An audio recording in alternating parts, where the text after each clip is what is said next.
with the links on our Instagram and Facebook pages. Now, a brief introduction.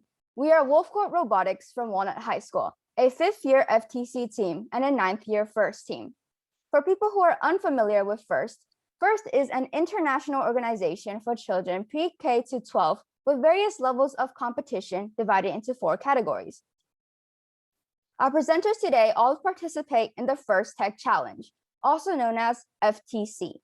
We build robots 18 by 18 by 18 inches in size and compete on 12 by 12 feet playing fields with various goals in mind. This year, with many people adapting to an interesting combination of virtual and in-person tournaments, we have invited many award-winning teams from around the world to share the knowledge and experiences that they have gathered. But before we get started, we'll cover several general guidelines in case some people are unfamiliar with Zoom. So first off, please rename yourself by adding your team name, if you have one, in front of your own. To rename yourself, please go down to the bottom, select participants, go to more. There should be an option for you to rename yourself. If you're on a mobile device, select the participant's icon and a participant's screen should show up with you at the top. Just select rename yourself. To help maintain order throughout the duration of this event, please remain muted unless otherwise told. And if you have any technical questions or experience any technical issues, please contact our tech team Gordon and tech team Zenkai. I'm not sure if tech team Kevin is here. The Zoom chat will mainly be used for sharing links and resources. To access the Zoom chat on a desktop, click on the Zoom chat icon near the bottom of the screen and select the person you wish to message. If the Zoom chat icon is not showing up, please hit the Alt button. On mobile, select More, Zoom Chat, and pick the person you wish to message. We will also be having a Q&A session at the very end, so be sure to note down any questions or comments you'd like to make. And when the Q&A begins, you can raise your hand on Zoom. One last notice before the presentations begin. To all US teams in attendance, Rounded Cube FTC Team 18183 has brought to our attention an exciting and new outreach opportunity to help promote FIRST nationwide. Currently, House Resolution 259 is being proposed to designate the 3rd Friday of every March as National FIRST Robotics Day, and they're looking to gather as many US Congress representatives as possible. You and your team can help contribute to this with 3 easy steps. First, find your representative by zip code, and then please ask them to help co-sign this resolution. And finally, share your efforts on social media to help promote this event. All links will be posted in chat. If you and your team have any questions, please contact Rounded Cube. Their contact information should also be posted in chat. Now, without further ado, allow me to introduce our very first presenter of the FTC Virtual Showcase, COVID Reflections, the Inspire Award winner of the Australia National Championship, Gong Invaders. Let's share the screen. Hello. Hello. This should be working. All right, here we go. Hello, we are the Gong Invaders, and we are honored to be presenting today in this meeting. We're from Wollongong, Australia, which is about 1 hour south of Sydney. Today, we'll be talking about our story and some of the challenges we faced and what we did to overcome them. First, we'll introduce our team. We consist of 4 members and 2 mentors. We are private and are not associated with any school, although we have helped a team that was starting up at our school. We are based in our house and do not work in a special facility. Our FTC rookie season was Rover Ruckus, and since then we have competed in every FTC season. In the Ultimate Goal season, we won the Inspire Award at the Australian National Competition, won the Australian FTC State of Origin, and have been invited to compete at this year's first global competition. Throughout the season, our team has faced several challenges that might not affect bigger teams or teams who compete during the American competition schedule. Our biggest issue affecting our team was our space. We are a home team that works out of a garage. Our garage is 9 square meters or 100 square feet. This is a very small space for an FTC team to operate out of, and an issue that a new team may face as they cannot access a larger space. In Australia, it is difficult to order parts, as it can take up to 3 weeks for anything to arrive from America, where most of our parts must be shipped from. This process can also be very expensive. Often it is more expensive than the order itself if the order is small. This is a problem that could also similarly affect teams like us who compete outside of America. These teams may also need to work around a far quicker competitions turnaround schedule. In Australia, we had 8 weeks of build season before our state competition and only another 4 weeks past that until our nationals. This meant that our team had very little time to test and make changes before our competitive season was over. This limitation compounds with the long delivery times to make ordering parts a huge commitment and potentially a big waste of money. So throughout this season, although we faced many challenges, we found many working strategies that allowed for us to be a very successful team that we would like to share with any new teams watching this. Our first tip is that team and time management is the most important thing you should focus on to properly utilize your team's potential. This can be done by having things like overall team roles and writing up to-do lists to help understand what needs to be done. At the start of our season, we had our opening meeting and planned out what we wanted to do in this season, making a to-do list of tasks such as building a shooter and intake and modifying the drive base to fit these. Doing this allowed us to progress multiple things at once, even if we had to wait for parts or certain things to be finished. For example, our shooter began with a 2-level gearing system on our motors, which wasn't powerful enough to shoot the rings far enough. We decided to order new motors, however, we had to wait for these to arrive. So having our team organized into the different subgroups meant that we could still progress on other things when waiting for these parts. We found that doing this can allow us to use all of our time well, so that even if we have limited time, we can still achieve our goals. We have also found that when we have small timeframes in between competitions, like between our state and national comps, instead of focusing on major changes, making lots of minor changes to make everything run a little bit better will be really effective in raising the overall level of our robot. This minor prototyping is what allowed our robot to progress through the season. Our final tip is that as a home team, we might not have a lot of funding to get the correct part for every situation, but you can always find a good replacement. In our case, we kept trying to find different items to use in our intake and ended up using a chopping board for a sliding surface. So if you're a new team and you need a certain part, you should look around your homes, as there are many things that might be useful in a robot. As a team, we know that to compete at a high level, we need to focus on not just the robot, but also sharing STEM in our community. This season, we took on the challenge of hosting a local scrimmage for the teams in our area, as our national competition had been remote. This was a great experience for our team, as although it was difficult to run an event, we learned a lot about the FTC event process and had a lot of fun providing a competition for the teams to play. This also allowed for some of our local teams to experience their first real event, which was great to see. To conclude, we believe that challenges should not be seen solely as a hindrance to a team, but instead as part of the competition, making you work harder and think smarter. They can often be fixed with good organization and time management of the team to utilize the time you have as best as possible, as well as being reasonable with robot modifications during the season, as small modifications can be just as effective as one large redesign, if not more.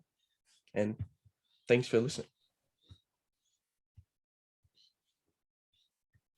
Thank you to the Gong Invaders for the inspirational presentation. I hope everyone learned something about the importance of consistent time management throughout the season and the effectiveness of innovative solutions. Coming up next is ASAP, an FTC team from South Africa.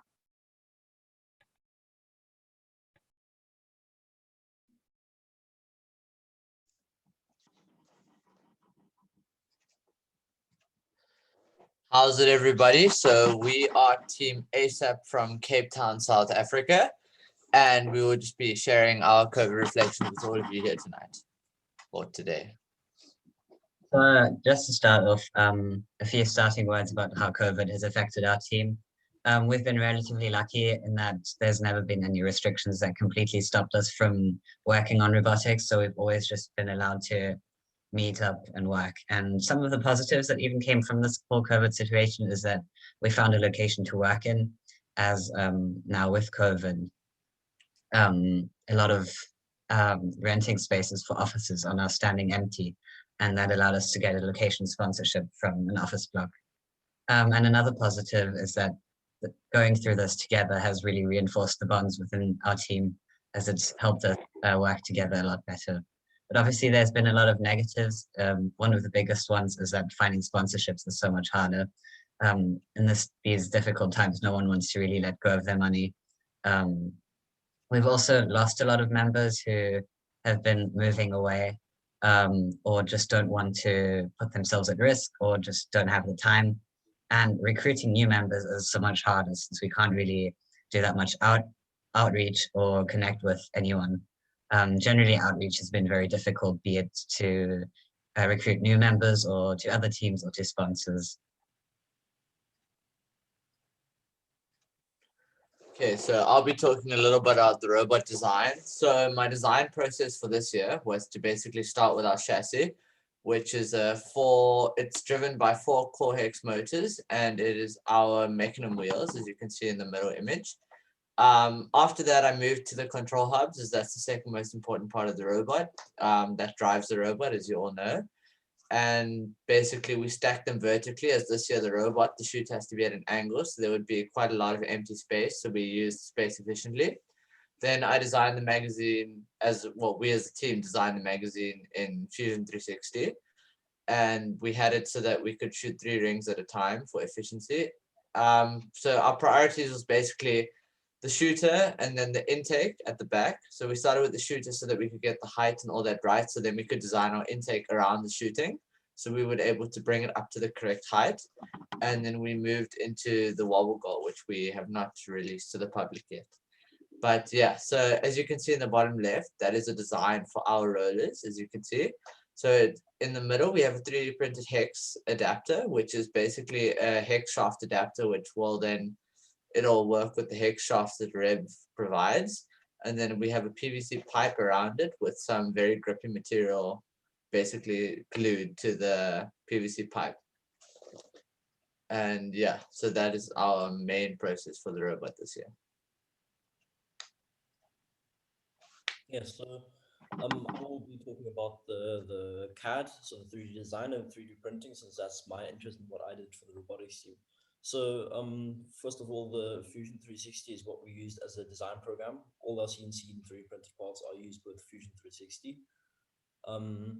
And all the parts, which is quite nice, is we printed ourselves and we did it all ourselves, and also the CNC parts we cut ourselves. So I'll be talking just quickly, roughly, about a design process from thought to an object, how we get it from a thought into something that we actually 3D print and end up using. So first of all, we make a rough paper sketch, obviously, when you have thoughts, and then once you have it on paper, it's quite nice because then you can adapt and change and remeasure, and then you create another sketch with dimensions, which is then actual size, and then we design it in the CAD software physically, and then we start printing or CNCing the product. And then to end off, just a couple of words about programming.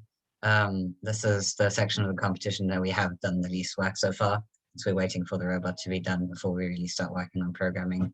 But we program using FTC blocks, and our current autonomous code is very simple. We just drive forwards to just behind the white line, we shoot 3 rings into the highest goal, and then we park on the line. And how we make this reliable is we use encoders to measure the distance driven. And we also use PID control that uses the gyro in the control hub's IMU to measure the angle and make sure that it stays at that angle when driving forwards. So thank you very much for listening. Feel free to follow us on our social media that you can see here, or check out our website, which you can also access through the QR code. Yeah, thank you very much. Thank you very much. Thank you to ASAP for the very educational presentation. There's always something to be learned from a detailed design process and programming path. Next up is Root -1, a former world champion, as well as the Inspire Award winner and the top ranked team at the Alabama State Championship. Just let me share my screen. Okay, there we go. Hello, my name is Ezra Santos, and I am a team member of Team 9879 Root -1 in Don Tyson School of Innovation in Springdale, Arkansas, USA. Today, we will be talking about our engineering design, and the slides from this presentation are actually from our engineering portfolio.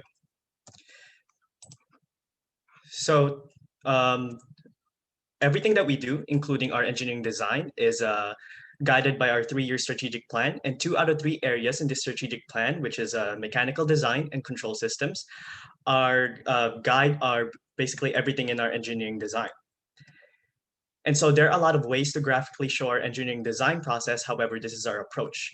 Before we do all the prototyping, we would have a meeting first in order to identify detailed system and subsystem requirements. And after learning what we could do, we would rapid prototype subsystem prototypes by using spare parts from previous years and commercial off-the-shelf parts. After learning what we could do, we developed a 3D CAD of a full prototype design, as you can see on the right. And then after the 3D CAD, we would fabricate, assemble, and test a full prototype robot. After testing a full prototype robot and learning what we could improve, we would update the 3D CAD for a final competition robot. And we would redo the whole process, which is fabrication, assembly, and testing of the final competition robot that we would obviously use for competitions. It is good to note that our design process was supported by an advisory panel that includes an engineer with airborne systems in Pennsylvania, who also goes back in his FRC days as a student, an FRC coach from Houston, Texas, and one of our alumni who is now a computer science student at Rice University. And so as you can see here, this is the system and subsystem requirements that we had a meeting on. And so as you can see here, there are strategies for driver controlled periods and autonomous periods, mechanism requirements and initial system requirements, and subsystem prototype requirements. There are some requirements here that were crossed out. It's because they were deemed unnecessary or impractical. And there were some here that are in red font. That means that we added them in the middle of our engineering design process because we knew that it would be beneficial to our team. And so the next few slides, we'll be talking about the evolution of different mechanisms from initial prototyping to the final competition robot. We actually had a drivetrain during the summer, which is our off-season conceptual drivetrain. And the purpose of this drivetrain is to have space for any mechanism that we will add on later, no matter what the game is. And after learning about the game and having a meeting about the requirements, we would have a commercial off-the-shelf drivetrain, which uses commercial off-the-shelf parts. And then after that, as mentioned, we would have our prototype and our final drivetrain. This type of evolution can be seen in different mechanisms as well, such as the wobble goal, the ring intake, and the ring launching. And so let's talk about control systems. A lot of teams, including our team in the past, have ran into the mistake of not thinking about the control system components until later on in the engineering design process. And this mistake leads to problems like sizing problems, accessibility problems, and overall just messy wiring. And so this year, our team did the best that we could in order to incorporate control system components into our engineering design process as early as possible. And so our final stage of our engineering design is pre-tournament testing. We would usually leave 1 to 2 weeks of testing in order to gather detailed statistics. And of course, we would put our robot under competition conditions in order to make sure that everything is fine before the actual competitions begin. And so you can see here that we do detailed statistics on autonomous testing. And we also do this for the driver controlled testing. And as you can see at the bottom left corner, we have continuous improvement, meaning that we use detailed statistics and we try to figure out what could be improved. And so we did that for both autonomous and driver control testing, and our points went up and we saw that with graphs and tables like this. And so that was the summary of our engineering design. And we look forward to any questions that you may ask. Thank you to Root -1 for the great presentation. The engineering design process really is something else in organization and depth. Now presenting is Pink to the Future, who recently ranked high in Robot Game and won the Design Award at the Netherlands Championship. Hello, I'm Lieve, a member of FTC Team 3954 Pink to the Future. This is the 5th year that Pink is running, and we feel honored to share our experiences with you today. So, first of all, how does FTC look like in the Netherlands? FTC in the Netherlands is growing slowly with 34 participating teams this season. We play the league meet system to select the top 24 teams for the league championship. This year, both our league meets and league championships in June were remote events. During some parts of this year, we had limited access to our Robot workshop. On the bright side, we interacted with more teams from all over the world than ever before and got to share our experiences with a lot more teams, such as now. In the next couple of minutes, we will tell you shortly about the robot and outreach. So we hope you get inspired.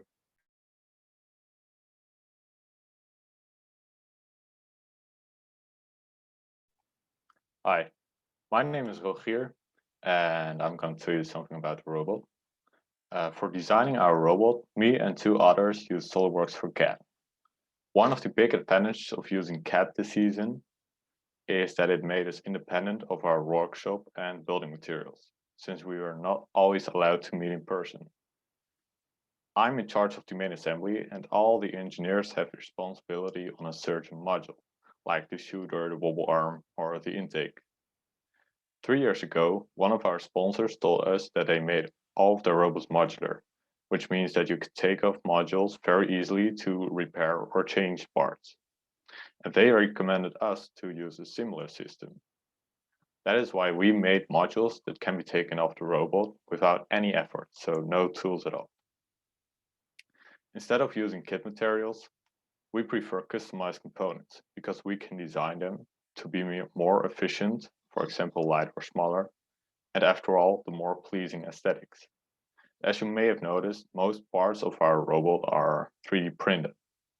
We use 3D printing for structural components like mechanic wheels or drivetrain, but we also have special elements like a flexible part to guide the rings in our shooter, but also gears and sprockets. And last but not least, for programming, we used Fluebits to work together from our homes. And Fluebits is a platform that can be used with Java, and you can work together on your code at the same time. And we really recommend this platform to all FTC teams. This year, we obviously had to overcome some obstacles we never thought we would have. COVID-19 has limited our possibilities for outreach projects. We could no longer simply get together, visit an elementary school, or organize a science camp. This meant that we had to start thinking outside of the box. And we're proud to tell you that we have done just that. This year, we started a project with FTC team Nowbots from Mexico. Together with Nowbots, we made a YouTube videos on various kinds of FTC-related topics. This way, we want to help new FTC teams who don't know where or how to start. Before COVID, we wouldn't have thought about a project. We wouldn't have thought that a project like this would be possible, but now we're actually doing it. Besides our project with Nowbots, we also started a mini project with teams from all over the world. We call it the Celebration Project because the plan is that each team will send in a snippets of them dancing, singing, or clapping to the song Celebration. And then we will edit it all together. Then we will have a video with several FTC teams having fun to the song. This way, we can still have a little party with each other despite not seeing each other in real life. And this is what was our presentation. Thank you for listening. Thank you for listening. And if you have any questions, make sure to ask. Thank you to Think to the Future for the wonderful presentation that gave us all a glimpse of FTC in the Netherlands and a unique way of designing the robot. Let us welcome our next group of presenters, Black Frogs, who won the Inspire Award at the Michigan Novi Qualifier.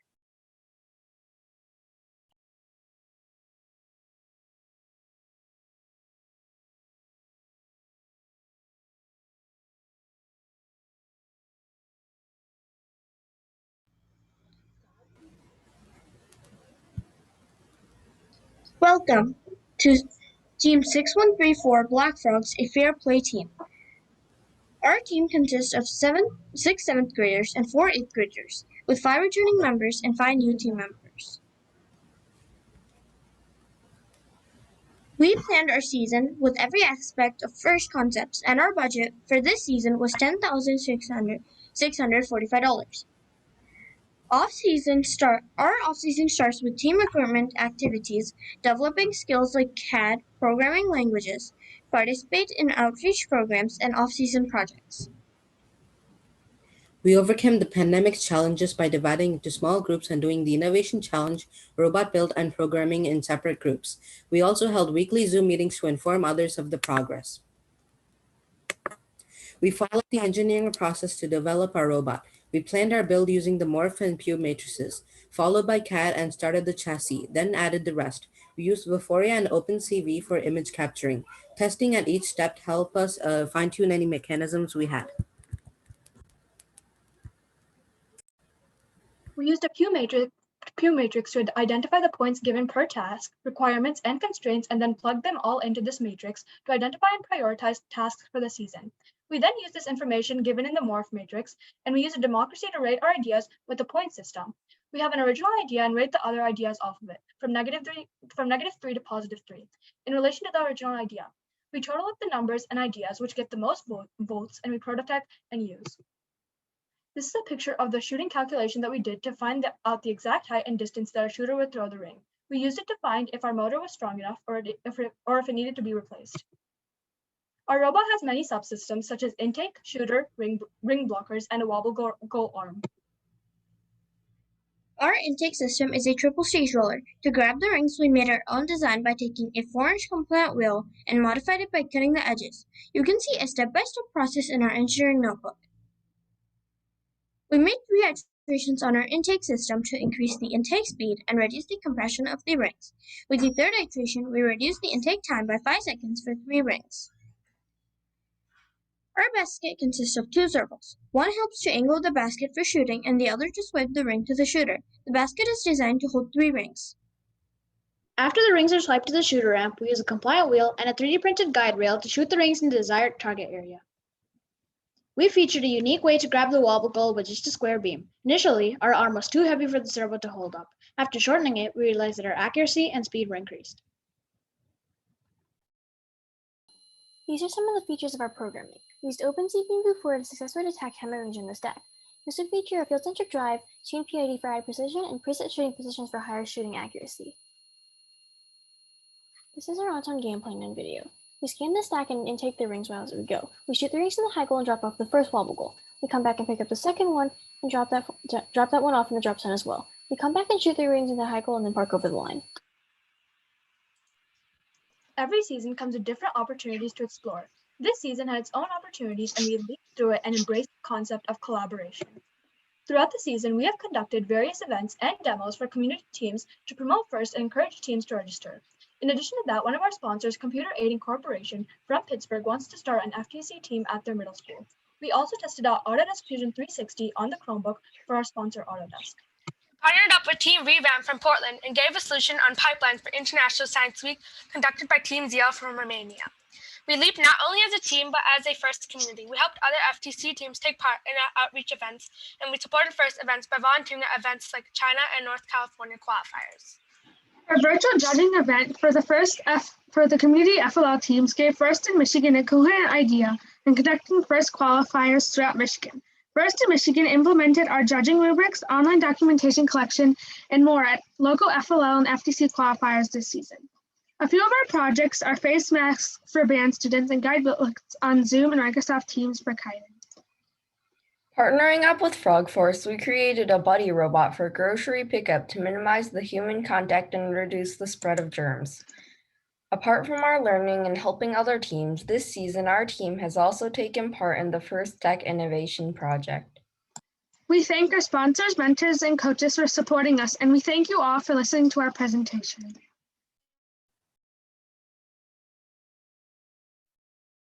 Thank you to Black Frost for the informative presentation. I hope that everyone learned something from the collaborative team setup and widespread outreach efforts. Next up is Beta, the Inspire Award winner of the Vermont State Championship.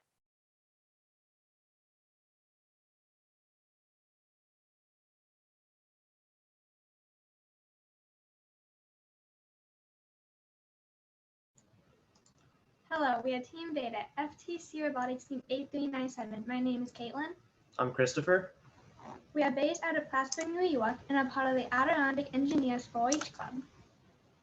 We have been an FTC team for 7 years, and this year we have a total of 9 members. Team Beta is very successful and has earned a spot at the World Championship in Detroit, Michigan for 4 years in a row. Unfortunately, COVID has canceled 2 of these championships. Today we are going to talk to you about our robot design, programming, outreach, our COVID challenges, and advice we have for both rookie and veteran teams. First, Chris will talk about our robot design.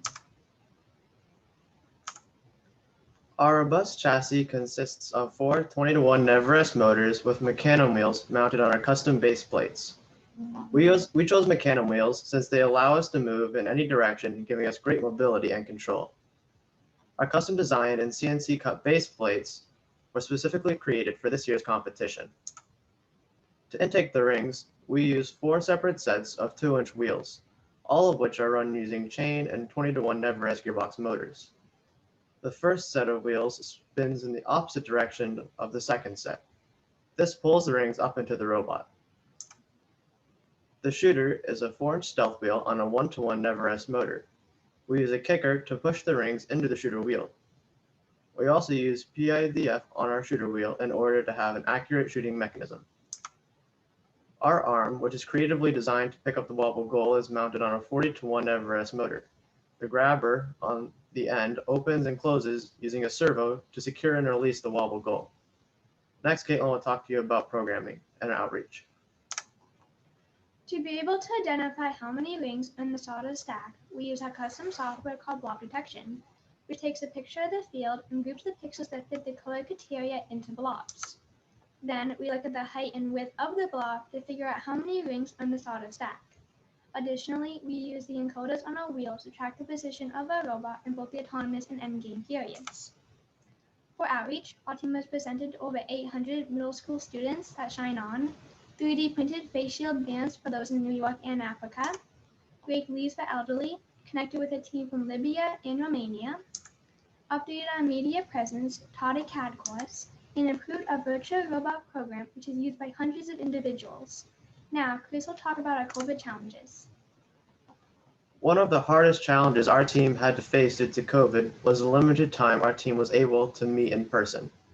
At the beginning of the robotics season, our team was allowed to meet in small groups for an hour and a half. This was a huge decrease in time since many of our meetings in a past year were 6 to 8 hours long.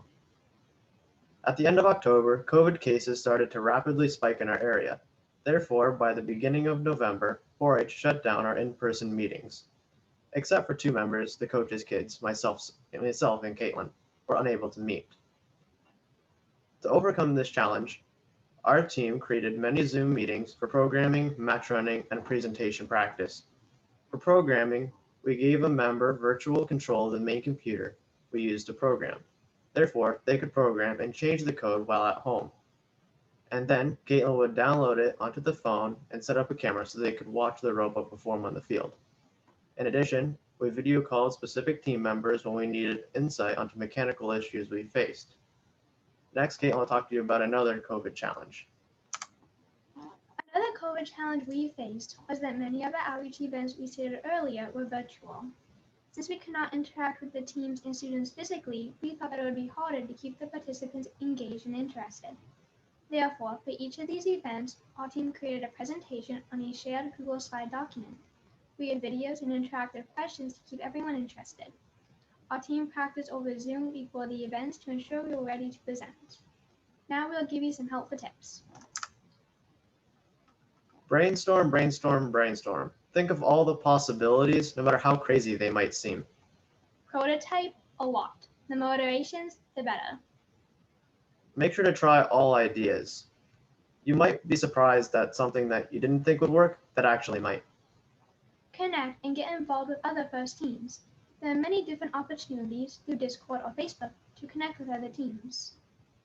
Connect with others in your community and spread FIRST in robotics and STEM.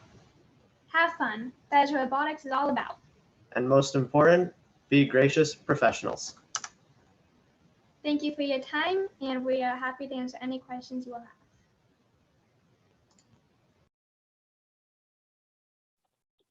Thank you, Beta, for the marvelous presentation. The outreach program was quite invigorating and inspirational as it developed creative ways to engage their audience over the internet. Now, we have Hermit Social Club, the Control Award winner at the Socal Championship Tournament.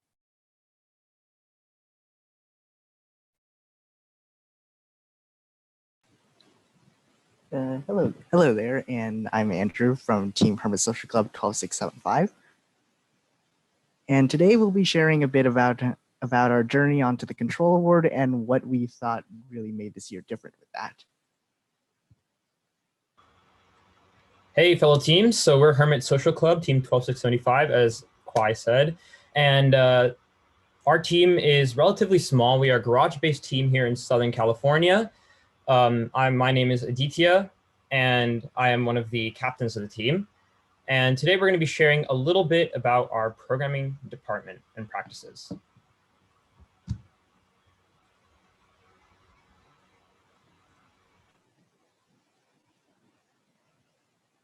So this year we conducted as much of our season online as possible. And when practices were allowed, we did socially distanced practices. So we did pretty well at Robot Game this year. We ranked 4th at QT3, and we did well in awards as well this year. We won Connect 2nd place and Innovate and Promote 3rd place. And finally, we won the Control Award at the LA Regional Championships.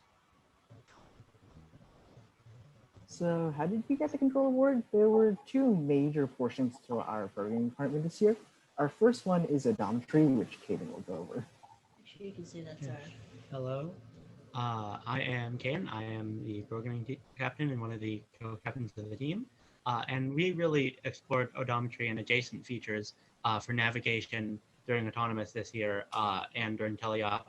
First, as the foundation for all of this, we used Deadwheel Odometry to overcome the problem of mechanism drive drift, as the rollers on the mechanism wheel will keep rolling even after the robots break.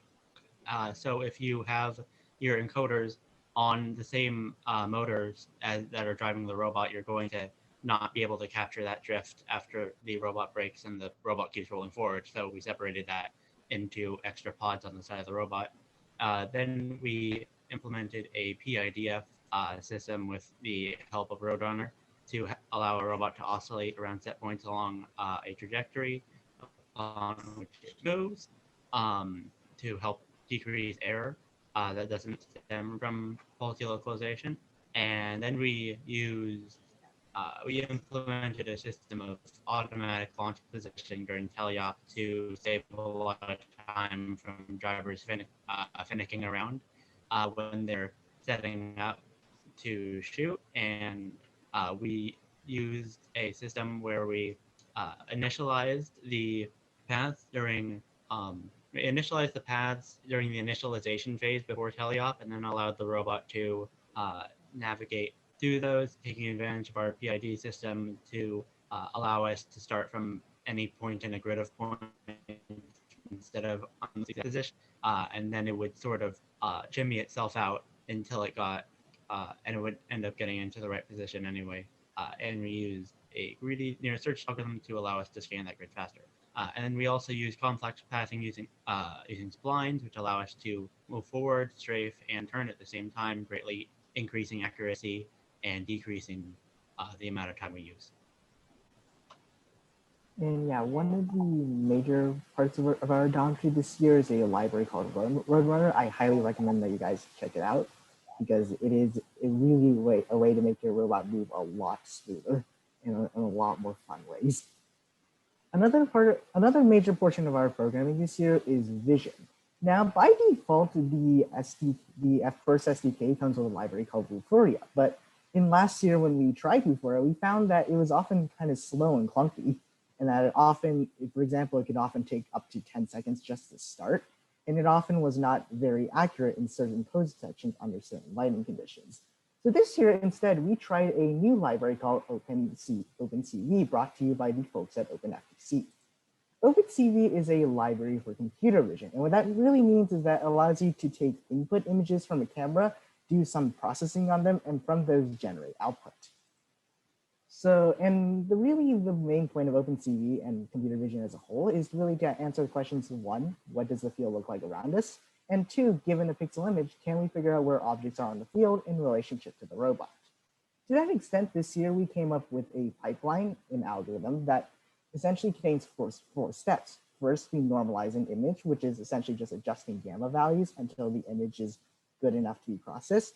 We then figure out where rings are on the field by looking for where yellow is on the field, essentially, because the rings are yellow, and they are surprisingly one of the few yellow things on the field this year.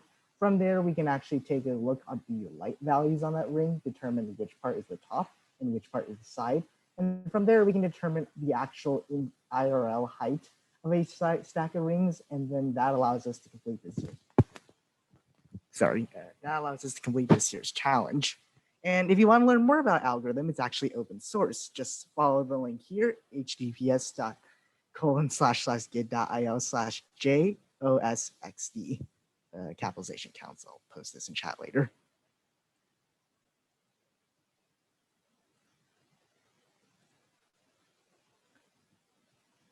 And finally, one of our major challenges is working from home.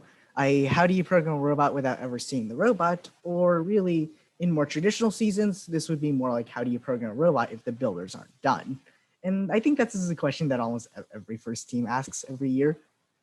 So, and our solution to this is threefold. First, make test cases. 2, prototype. And 3, talk with mentors.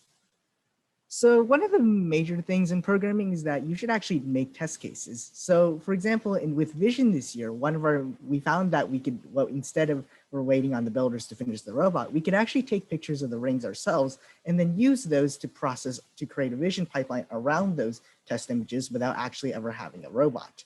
And that allowed us to actually work programming alongside builds synchronously in a way that we had never really been able to do before. Another thing that we found was really helpful was actually talking with mentors. This year, we cold emailed a variety of people, and we actually got to talk with several first alumni from Yale who helped us actually develop our vision algorithm and completely redesigned it at a certain point. And finally, our last point is really just prototyping, really just doing as soon as possible, trying to get as much of your code bases down. Even if you don't have a physical robot, it's possible to work on some of its components, such as vision, and while things like odometry might actually require you to physically have wheels, for example, you can really do a lot of things even without those wheels. For example, you can think of pathing. How are you going to turn the robot? How are you going to move the robot? And things like that. And this year specifically for programming, we actually first wrote our code completely in Python. OpenCV is a multilingual library. You can use different languages to program in it. And then eventually we converted that code into Kotlin so that we could put it on the robot.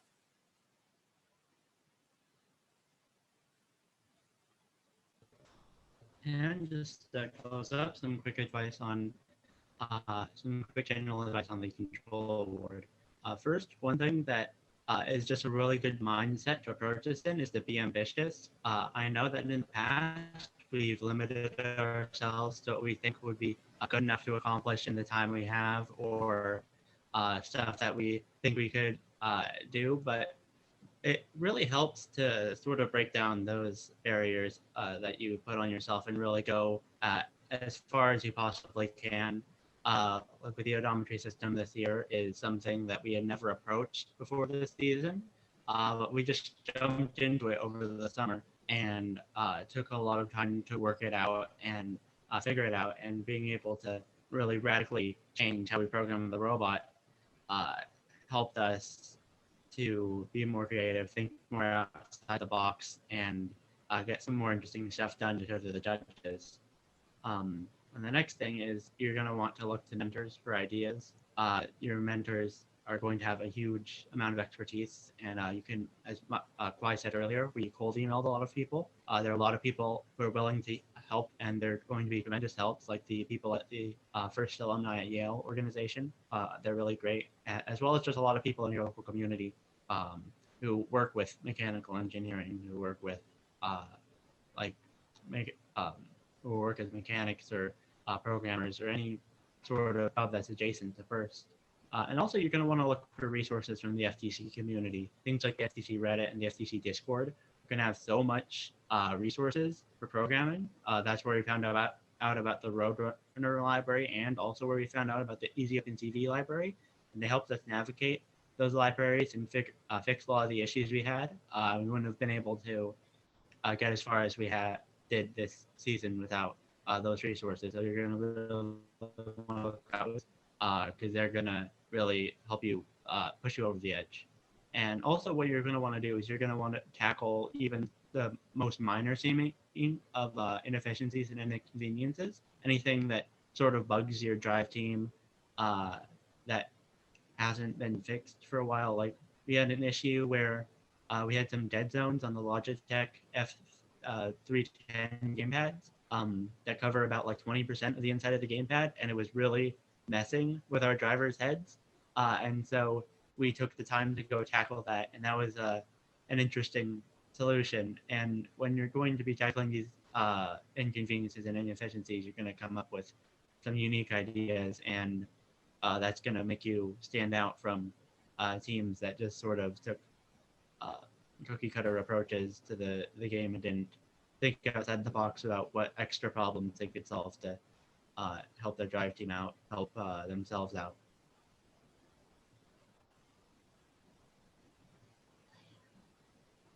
Thank you guys for And listening so- to our presentation. Thank you for listening to your presentation. And don't forget to thank our sponsors, Northern Government Benevity and the GH Don't forget- Foundation. You also follow us on our social medias like our Instagram and Facebook, which are both at Hermit Social Club, and check out our website, which is also hermitsocialclub.org. Thank you, Hermit Social Club, for the wonderful presentation. Hopefully y'all have gathered something from the explanation of odometry and PIDF and learned not to be afraid to explore new and unique systems. Up next, after Hermit Social Club, we have TWCA, the team without a cool acronym, and the Inspire Award winner of the Utah State Championship. Nice. Greetings, New Year Team 16091, team without a cool acronym, or TWACA for short. TWACA is a second-year team from Hurricane, Utah. Many of us are returning members, but some of us are FTC newbies like Brooklyn, Maddie, and I. Our team name is based off of the TV show Phineas and Ferb and their pet platypus Perry. Perry is the secret spy for the organization without a cool acronym, or ALCA for short. Together with our robot, Perry the Platyborg, Perry the Platyborg, we plan to save the world from the evil Dr. Doofenshmirtz, or just do really cool robotish things. This season we had a bunch of challenges, but it was also really fun, and we had a bunch of other things that were the opposite of challenges. But we started off our season strong by winning the Inspire Award at West High, which was our first qualifier, and then placing in all the award categories at the Hurricane High School qualifier, and then getting the Inspire Award at the Utah State Championship. We made a list of pros and cons of our season, and there were quite a few similarities. For example, on the pros and cons list, there's the long season on both sides because we had a lot of time to work on the robot. And by the time the season usually would have been ending, we were able to get about 23 points with our robot. So the ability to work on our robot longer was a really good pro, as well as a con, because by the time we were over, we did not want to do robots anymore. All right. COVID made it difficult to fundraise because we had less chances to fundraise due to places being shut down. One of the ways we fundraised was a virtual bake sale where we had people order things and then we'd bake and deliver them to their house contact free. Luckily, we live in a place that wasn't hit as hard by COVID, and we were able to sell stuff at local fairs and farmers markets. But because businesses were getting less business, we were able to get more sponsors from bigger businesses. All right. Ross and Caitlin. COVID presented us with many unique challenges when it came to outreach, because it became very hard to go actually visit these businesses and places in our community in person. And we had to do a lot, not exactly a lot, but we had to do a couple virtual events that we would typically do in person in a standard year.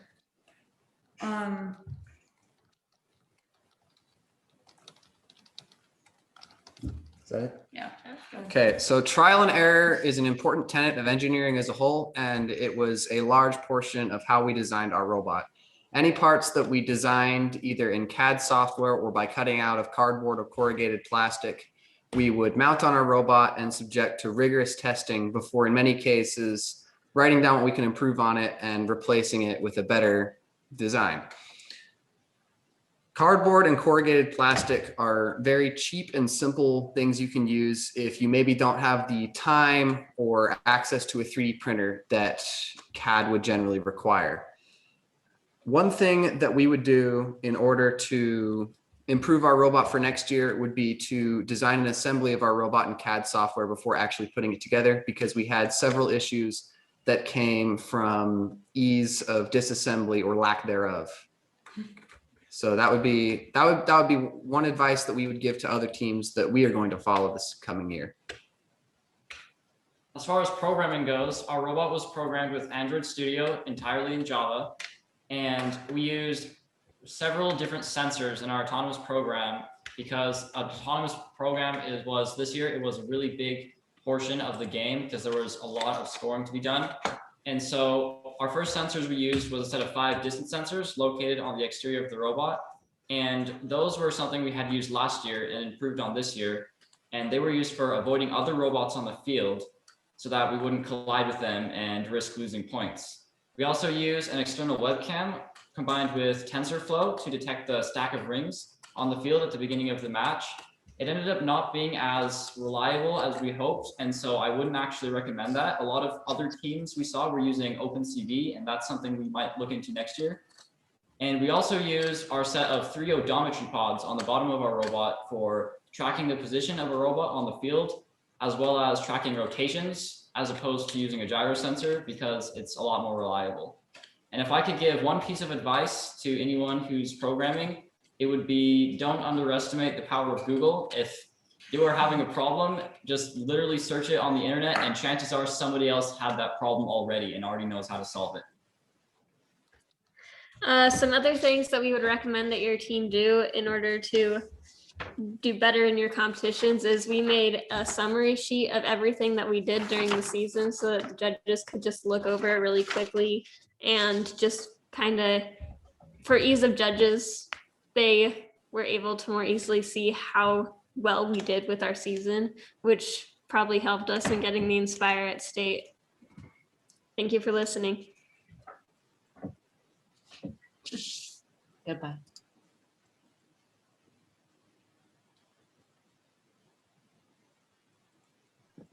Thank you to TWCA for the wonderful presentation. Their expansive outreach programs was very impressive, and as is their innovative robot design and programming system. Coming up next, we have Alpha Genesis Socal Championship Tournament Connect Award winner.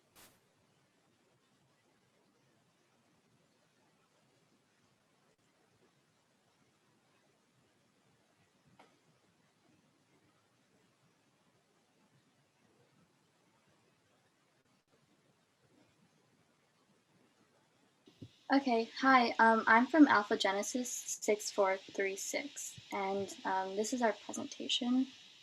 Give it a second to just load.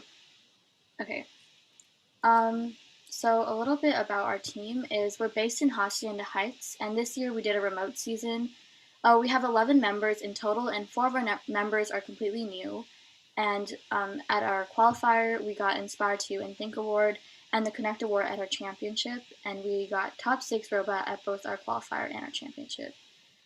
So our mission is to provide opportunities in STEM to underprivileged children, and we did this by creating monthly YouTube videos, hosting online classes, and seminars, which I'll explain more in the next, right here. So I guess starting with our mentors for our outreach, a lot of our mentors are just alumni from our team. So our team has been going on for around 7 years, I think. So we have like a lot of alumni and a lot of friends of alumni that they like meet in college, and so those are also really good assets to your team, as well as professionals in your local community. So we're based we're kind of near like a lot of space organizations like JPL and other like pretty big like tech companies, and so we try and reach out to professionals in our local community. Also, if you have any parents or parents coworkers that are in the STEM industry, that's also a really helpful source for mentors. In terms of sponsorships, we highly recommend local businesses because there are a lot of companies out there that do sponsorships, like really big companies like Coca-Cola, Ford, and we've tried applying for those sponsorships, but we've found the most success in doing local businesses. Like we have one of our sponsors are like a local writing class, and so like a lot of local businesses are much more willing to help out your team. We also have a lot of sponsorships from parents' businesses. And one thing that we really recommend is to maintain good business relationships so you can continue having those sponsors for the upcoming years. So we have like a lot of sponsors from last year that we have again this year just because of like the connection that we keep. So with our online classes, one thing that was really, really important for us was to use free programs. So like code.org, Onshape, code.org, Onshape, and Khan Academy. Those were the 3 programs that we used. And for advertisement, so since we couldn't really advertise at our school, we advertised it on our Instagram account and local schools nearby our school. So we sent it to like elementary schools, and they shared it out with their students as well as our school. And another thing we highly recommend is like setting an age group. So our team, like we used to do really big outreaches, but we figured that having like a senior in high school working with like a 6th grader is really not like a good group to go together. So we set like an age group. Normally it's around like 6th to 8th grade, and that was what like the age group was for a lot of our online classes. And then for our YouTube videos, we got like a lot of views for our YouTube videos because I think we were really consistent with our videos. So we had videos every single month. One of our members was just in charge of creating videos this year. And one thing we did was we started a series on our YouTube called like How to CAD. And it started with the very basics of CAD and slowly got like more advanced. And so anyone could easily follow along with our CAD videos. And so that's another thing that if your team wants to start YouTube videos, maybe you should start a series. And another thing that really helps is just colorful graphics and animations that make the video really interesting. Moving on to our journal. So on the right is a picture of one of the pages of our journal. And so we actually started by creating like not an engineering portfolio, but an actual journal with like a page per day, or like that summed up our entire practice. And then after that, we compiled like all those pages with like pictures from each day into our engineering portfolio. And then some tips we have is to decide what kind of like vibe your notebook is. So like we went through like a very professional route. Like this page looks really fun because our theme was like Pokemon, but we went like through a pretty professional route. Like our pages were like really dark and like, I guess, sophisticated in a way. And to make sure, and we always made sure to keep that consistent professional theme throughout our journal. Another thing we did was we outlined our journal. So like we have different subgroups on our team, like an outreach subgroup, a build subgroup, a programming subgroup. And we assigned like how many pages each subgroup got. And after that, we planned out how each page would look like. So how like this page would look like, we like planned out like having a picture there and having descriptions at the bottom. And then another thing we did was we used a software that everyone was familiar with because like one of our members were really good at using Photoshop, but a lot of our members weren't. So we tried to use a program that everyone was familiar with. So this is our robot. His name is Snorlax, and we built him using a modified version of the engineering design process. So it wasn't like the brainstorm prototype like testing out. We did it kind of a different way where we like prototyped and then we like fixed that prototype and then we tested it and we went back to prototype. It was kind of different from how we normally did our engineering design process. And our strategy was to have a full autonomous and endgame and to collect and shoot as many rings as possible. And we wanted to have a full autonomous because, you know, this year was remote, so we didn't have like a lot of teams to rely on or like help us out. So we tried to have a full autonomous and full endgame. And so I guess the process of the rings, it goes through like a green compliance wheel intake, and then it goes into like a hopper mechanism that brings the ring launcher to the flywheel launcher, and then it just shoots out through the high goal or through the launcher into the high goal. And here's a video. Oh, sorry. Here's a video of our robot like working. It's kind of laggy, but yeah. So that was kind of it. And then that's it for our video or our presentation. If you have any questions, you can email us at alphagenesis6436@gmail.com or check out our website and also our Instagram, which we're probably the most active on, is alphagenesis6436. And our YouTube channel is also alphagenesis6436. So thank you. That's it for us. Thank you, Alpha Genesis, for the incredible presentation. They offered solid business advice, recommending that teams maintain good relationships, as well as noting that a consistent program or design for outreaches and the engineering portfolio works wonders. Our next presenting team for today is Eagle Robotics Carbon Fiber, the Georgia State Championship Inspire Award winner.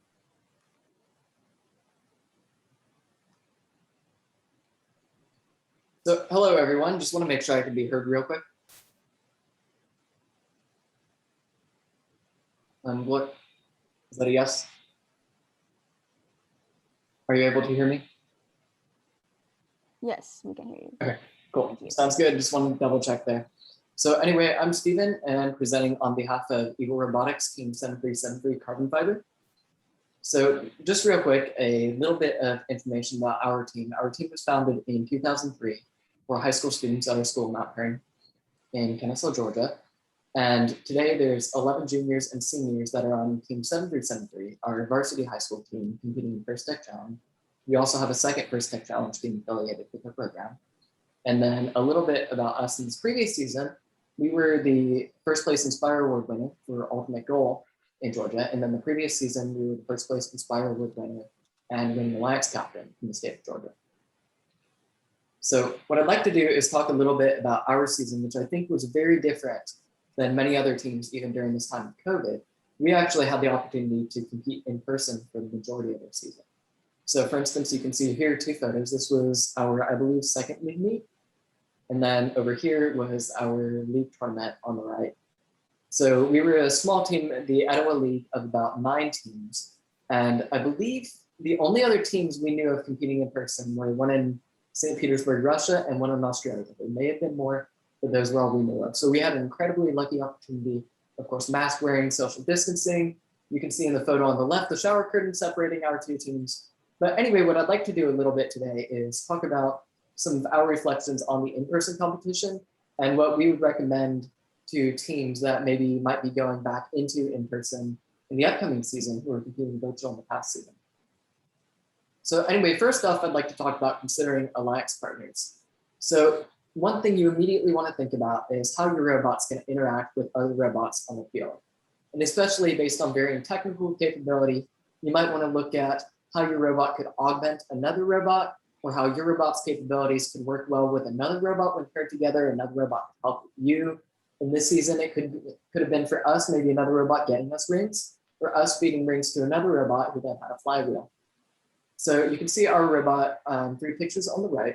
So actually what we did this season was sort of a 2-stage design process. We had 3 league meets, a league tournament, and our state championship, and the league meets feeding into league tournament.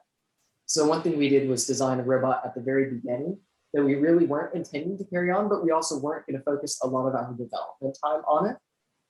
So that way, behind the scenes, we could be working on a flywheel shaded robot that we would be using at our league tournament and beyond. So you can see that first design as the photo on the top, and then the later design on the bottom. And one thing we've also done is CAD all of our robots. So we can look back, it provides a rich picture to judges as well, and provide them the engineering drawings as well. And that looks very strong when you're contending for various awards. So also as far as robot design, considering the environment of the field around you, where your robot's going to be, how it's going to interact with field elements, and also how it's going to interact with other robots. You really want to think when you're competing in person about what possibly can go wrong, either just due to the nuances of in-person competition, maybe another robot doing something you're not expecting, etc. So more on designing the robot for an in-person competition. Of course, here saying consider possible teammates, how their robots are going to work. You definitely want to score the most points in the match. So how can we do that working together as 2 teams? So for us, I'd like to talk a little bit about how that manifested in our own competition in person. So one thing for us is collecting rings via the return rack or the rear field wall. I think a lot of virtual teams have the opportunity to shoot rings and then stand in front of the return rack to just collect more rings. We didn't have that advantage being in an in-person competition to begin with. So we mounted our intake and shooter on opposite sides of the robot. So that way we could collect from the rear field wall. I don't even know if you can see my mouse pointer, but I'm circling it back and forth over the backfield wall. And this actually became a difficulty for us because for our state championship, we actually moved to a remote format. And given that our intake and shooter were on opposite sides, it was harder for us to quickly collect rings, with us being the only one on the field. Another thing for us was power shot targeting and interaction with other teams' robots. So for a lot of virtual teams, I think some used odometry to target and line up for power shots, maybe go into the corner of the field. We didn't have that luxury. So we actually used, by the way, shout out to OpenCV, definitely recommend. We used an algorithm that just looked for the 3 power shots using the camera. and align via that. So that way we didn't have to do any preset alignment with anything else on the field. It was purely, can we shoot the power shots? Are we looking directly at a power shot? Okay, yeah, shoot. And you can see something in the bottom right corner and demonstrating how our algorithm worked. So one thing I would also recommend real quickly is to do a comprehensive game strategy over the season.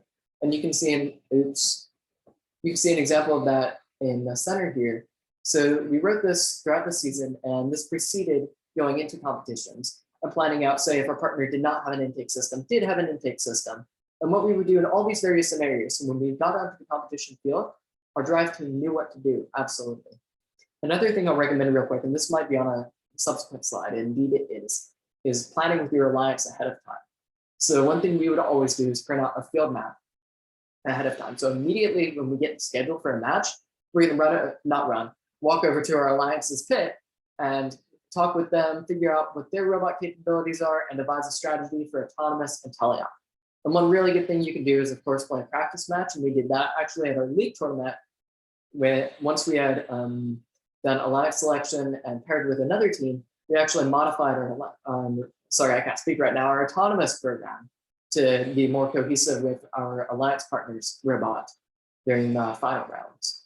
And then also looking at opponents, you'll definitely want to do scouting, looking at their capabilities, predicting what they're going to do in a match. So that way, when you're going in, especially planning with your alliance partner, you know what your opponent's going to do.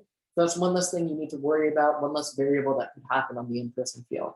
And then also just learning about them can help you improve your own designs as well. So I'm going to jump ahead just to our overall strategy for Inspire and some final thoughts as I conclude this presentation. So first off, outreach. Outreach definitely should be a major component. You of course don't want to focus totally on the robot, hardware programming, etc. You want to be looking at outreach. How can we connect, share the mission at first? But one thing that's really important to us is making sure that outreach should never just purely be to check a box. You want to make sure your team has a clear idea of why you're doing that outreach and a clear focus that's directing your future outreach events. And it really comes off much stronger to the judges, as you do have an idea of what you're doing and why, and they can understand that as well. And then finally, outlining goals for your season, stay on task, create timelines, responsibility. One year we did a project board where we put our tasks. Another year we tried an online task manager, and of course, constant communication with your team. And then finally, something you may encounter is sometimes it's not the easiest for all team members to participate in everything, but you definitely want every team member to be involved in what you're doing and informed on what's going on in the team, even if they're not involved in that particular area. So finally, that concludes our presentation. If you do have any questions for us about our in-person experience or anything else, you can contact us at team7373robotics@gmail.com. You could also, of course, send a question in the chat in the meantime, or if you'd like, you can visit us at eaglerobotics.net. So thank you. Thank you, Eagle Robotics, Carbon Fiber, for the extensive presentation that covered everything from game strategy, consideration of a possible alliance partner, and a well-thought-out outreach events. So right now we'll take a very brief, like 20-second intermission, where can I ask everybody to please turn on your cameras? We'd like to take a few pictures for commemoration of this event. Thank you so much. This should take a minute max.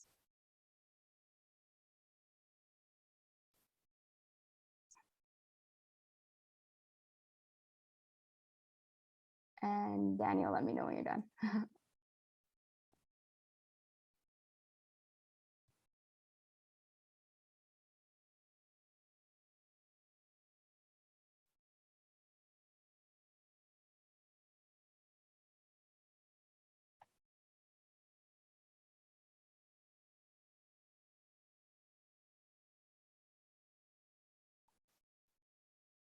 All right, we should be good now.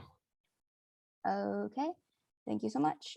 And next up, we have Blood, Sweat, and Gears, the design award winner of the Socal Championship Tournament.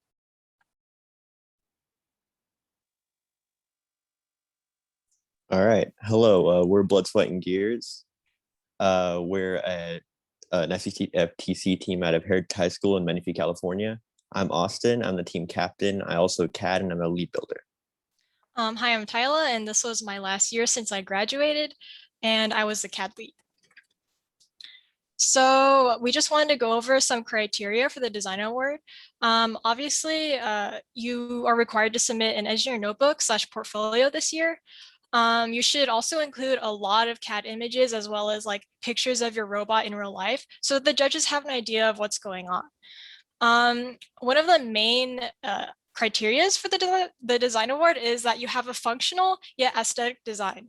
So what we mean by functional is obviously, does your robot perform its intended tasks? Is your robot durable? Does it not look like it's going to fall apart?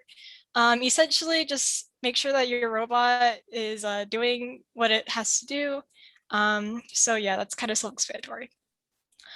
In terms of aesthetics, you'll want to make sure that your robot looks really polished and is it decorative. So this could mean, are your wires tidy? Does the design of your robot look cohesive? Are you using the same material throughout your robot? Do you have matching color schemes? Maybe you have some fancy LEDs to flex on everyone else. Just things like that make your robot kind of like quirky, look kind of different from everyone else's.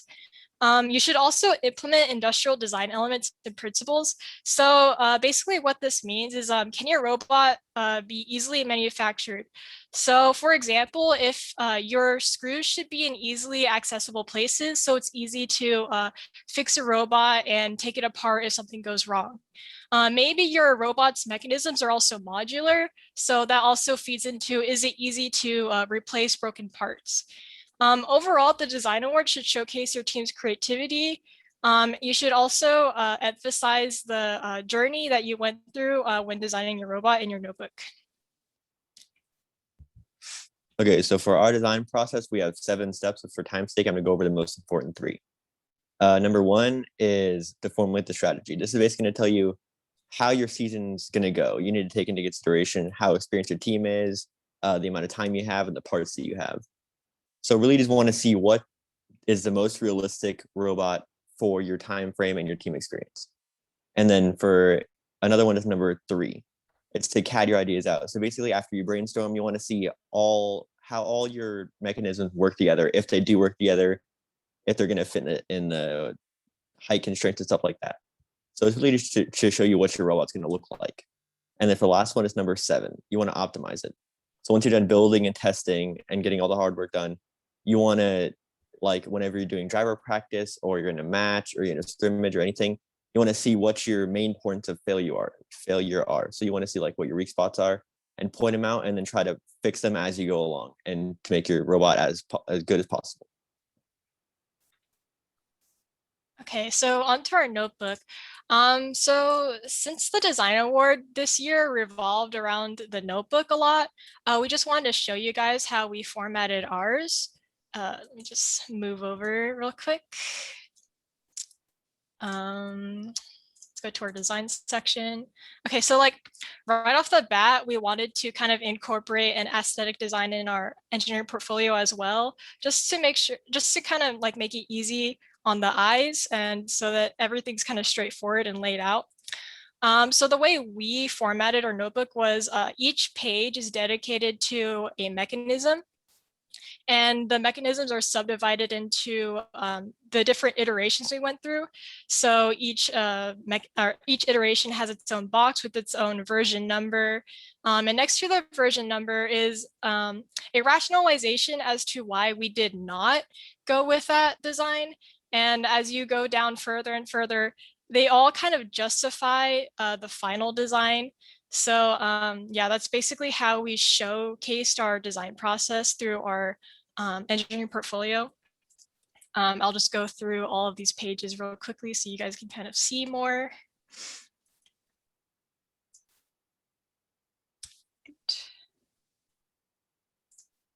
Okay, so this page is dedicated to our changes we made after qualifier 4.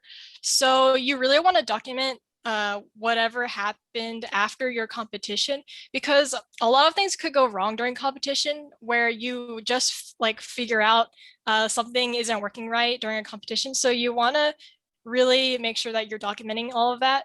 So these are all of the changes we've made after qualifier 4. As you can see, it gets more detailed. because there were a lot of different changes we made after qualifier 4. Also, because of COVID, we didn't even plan on shooting at qualifier 4. So after that, we finally added our shooter. So this is kind of like our area that showcases that. Finally, there's this page that showcases all the different viewing angles of a robot. Especially during COVID, since all of our competitions were remote, the judges couldn't even see our robots in action. So you really want to have a lot of real life pictures of your robot so the judges can kind of gauge whether you're worthy of the design award or not. So yeah, that concludes our notebook. Yeah, thank you guys. You can see our Instagram and email right there. Feel free to ask us any questions you could possibly have, and we'll help you to the best of our ability. Thank you for having us. Thank you to Blood, Sweat, and Gears for the awesome presentation. I hope everyone gathered something from the extensive design process and highly explanatory notebook examples. Next up, we have the Beachbots, the top-ranked team at the Socal Championship Tournament.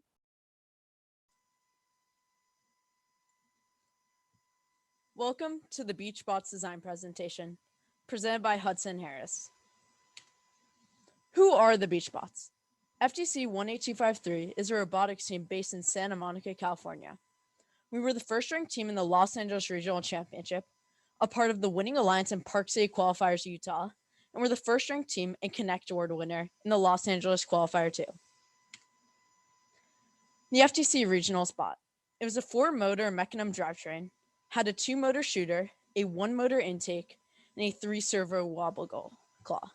Here you can see it running its 4-ring autonomous routine, which intakes and shoots all 7 rings, drops off 2 wobble goals, and finally, parks on the line. So the goal of this presentation is to present about the design process that Beachbot specifically took for the 2020 to 2021 robot season. So we have by preparing for the early season, kickoff day brainstorming, creating a plan, implementing your ideas, and then using CAD or computer aided design to finally manufacture your robot. As you prepare for the season, we would like to remind you to keep up with the game manual and the FTC blog and also the email blasts that are officially provided by FIRST. For the 2021 to 2022 season, FIRST has already released the name Fright Frenzy and also a slight season teaser, as you can see being played on the screen. Specifically for kickoff day, we want to start by brainstorming. Brainstorming can include different types of ideas or designs. This brainstorming does not need to be organized. And this goal is just to remember your designs from a day-to-day basis so that you remember your arguments of why you chose this design or why you think this design is better than another design. Brainstorm ideas can come from previous FTC, FRC, or even industry designs. And then after you've finished brainstorming, you want to start by creating a plan, which includes figuring out your goals. And then you also want to start thinking of ideas. You would also want to create a balance of setting up a timeline on how you accomplish these goals, such as located on the image. You can see an example of a Google Calendar for one of a CAD practices. And you also want to create deadlines you can meet. So you can see on the example, there's just a bunch of dates that we have for specific allocations.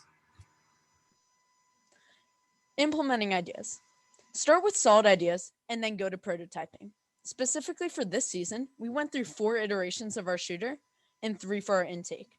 Below, you can see the iterations of our shooter, and as it went on, it got more and more refined and better.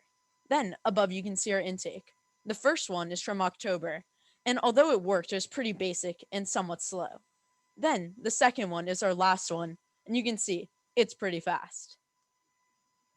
So using CAD, computer-aided design. CAD is a great thing to use because it lets you insert and create custom parts in an online software. It's a great way of visualizing designs as opposed to prototyping in person with COVID.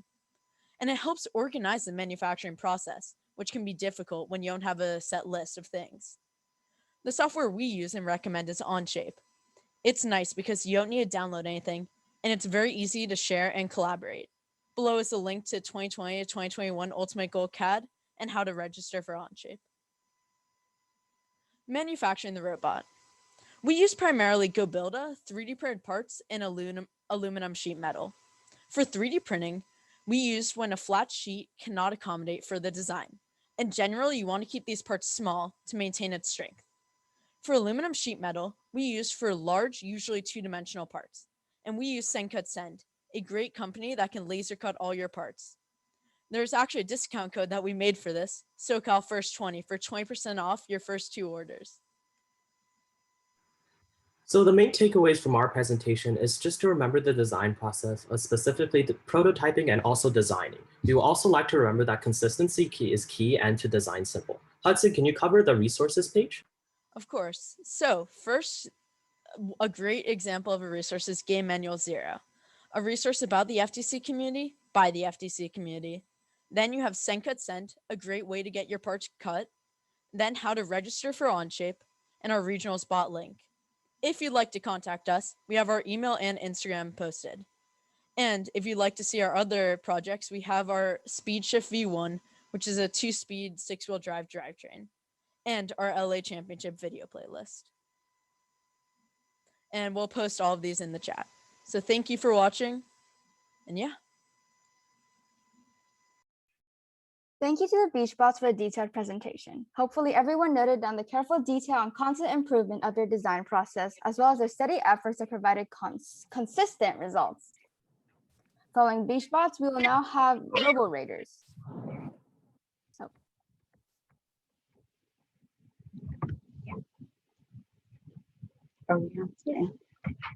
Hello, I'm Sophia, and this is Caroline, and this is Nathaniel. Good afternoon. We are the Robo Raiders 7129, a Christian homeschooling team from Mascoutah, Illinois. Our focus last year was to build a diverse team, developing first communities, and creating a competitive robot, building lasting relationships with professionals, and effectively documenting everything we learned along the way. More than anything, we strive to show a Christ-like and gracious professional demeanor in everything we say and do. One of the biggest challenges our team faced because of COVID was outreach to our community. One way we overcame this challenge was by creating a 14-part video series on our YouTube channel, which goes over helpful topics for old and new robotics teams alike. We cover a variety of topics from the best drivetrains to use in FTC to how your team can hold a professional design review. You can check out these videos on our YouTube channel, where you can also find all our robot matches and reveal videos. In addition to a series for other FTC teams, which you should totally check out, by the way, we made a 5-part kids series on our new YouTube channel. This covered simple STEM topics and an intro to FLL robots. During judging at qualifier and state competitions, we tried to display a professional demeanor through online judging rooms. As challenging as online judging was, we came up with a way to split our team into 2 parts in the same room, having one computer for each group. So the next presenter or the next member presenting could walk up to the computer while one member was talking. We also had a phone showing live video of our robot's innovative features, with team members operating it and pointing out unique features. This method allowed a fast, simple, and engaging way to present to the judges. You can see pictures of how this was done on the screen. Our competitions also had pit interviews after judging, where we had one team member operating slides or robot features, depending on the type of judge, while the rest of the team members were on camera with a microphone answering questions. This is also shown on screen. Throughout the season, we had the blessing of being in person most of the time, but during various lockdowns and COVID outbreaks, we struggled to keep on target to actually build the robot. During these times, we would send boxes of parts home with team members to work on throughout the week, so we didn't have to be together, potentially spreading fires. Our robot, named Anatar, used a number of innovative features designed by different members. One of my favorite features was our corkscrew for lifting rings from our collection to our launchers. Other features include our Starship collection paddle wheels, our 4-bar linkage for lifting the wobble launching mechanism, which is able to adjust angles, and our side panels, which allow us to take them off easily, giving us full access to the inside of the robot. In total, we had almost 60 3D printed and CNC parts. For the past couple of years, we have had 2 robots. This ensures that we have a robot for the first couple of meets and a second for more thought out and better calculated prototypes. The whole team participates and reads the game manual, and so that we know what is happening on the field during league meets. We all participate in our summer camp, which we reached out to and will continue to reach out to our community in a week-long summer camp to teach the basics of programming, core values, and problem solving to children in grades 2nd through 9th. This summer camp spreads first to our community and sometimes starts new FLL teams and gives the Roborators a big project to do over the summer.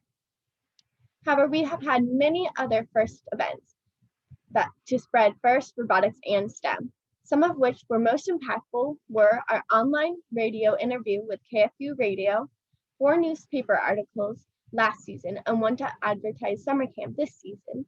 We were given the amazing opportunity to present at a ASTIA webinar that reached over 390 professionals with FIRST.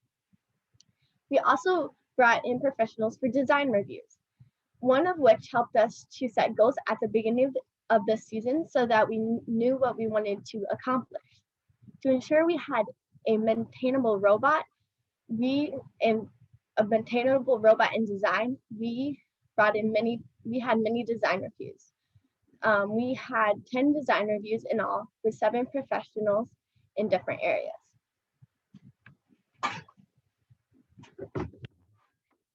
Due to 5 of our seniors graduating last season, we reached out to a local FLL team that we had been mentoring throughout the season. 4 of their members joined our team. Thank you. We have enjoyed the process and the ability to be able to present to you guys, and we thank you for the opportunity.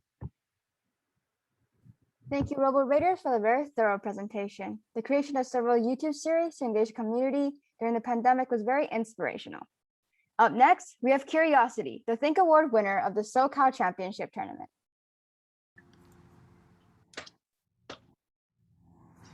Hello, everyone.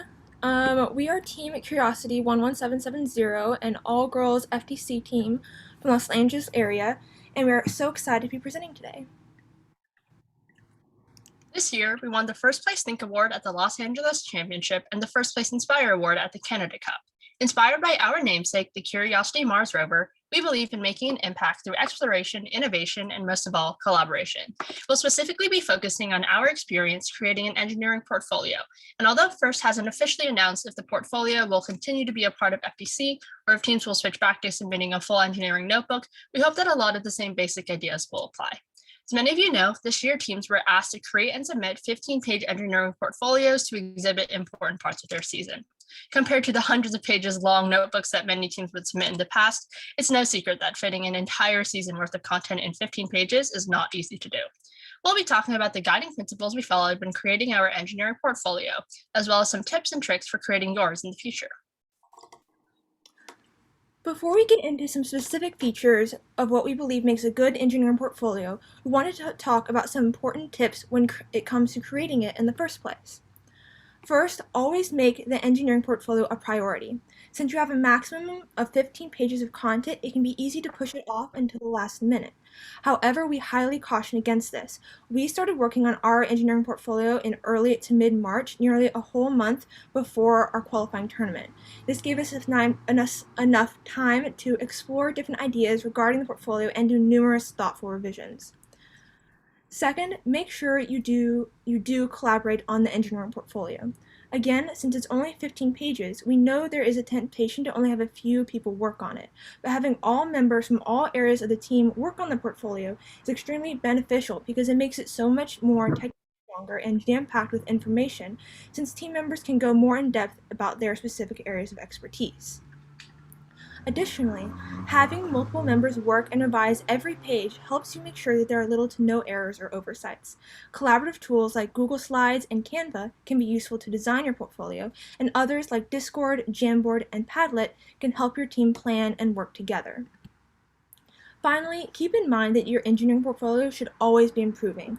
We made many changes to our portfolio from our qualifying tournament to the LA Championships based on feedback we received from judges, which was integral to our success. Now we'll talk a little bit about how we organized our notebooks successfully and the type of content we included. First, tell a story. Above all, we made sure to tell a story about what our team did this season. The judges aren't expecting you to include every little detail, but making sure that your portfolio has a clear flow from start to finish is essential. For example, our team started our notebook with 3 slides about our team. One is an overview, one with team bios, and one with our team plan. And then we moved on to talk about our outreach for the season, having 1 page for the work we did with STEM professionals and another for the outreach we did with other teams and people generally outside the world of STEM. Then we detailed our design process and overall robot concept before having a page about each subsection of our robot and our autonomous period and teleop code. Obviously, you don't have to follow this specific format, but organizing our notebook in this way made it a lot clearer to read, and it played to our strengths, showing our viability as a candidate for all of the different judged awards. You also want to make sure that each page itself tells a story of your team's evolution throughout the season. In the example pages on this slide, you can see how we clearly mapped out our design process throughout the season. Second, strike a balance between being concise and being detailed.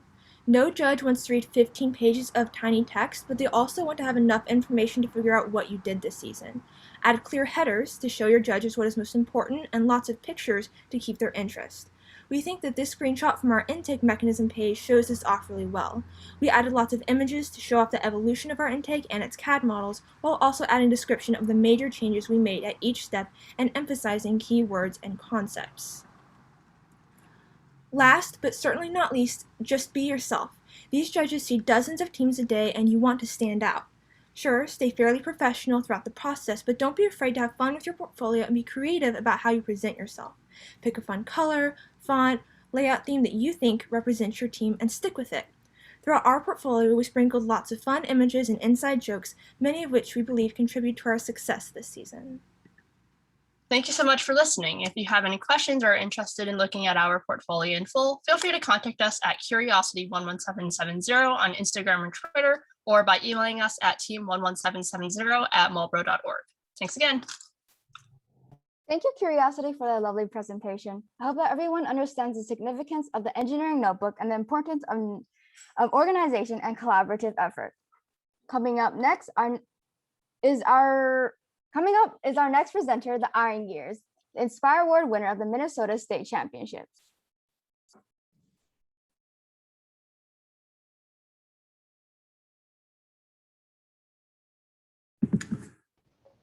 Hello, and thank you for having us. Appreciate it. Okay.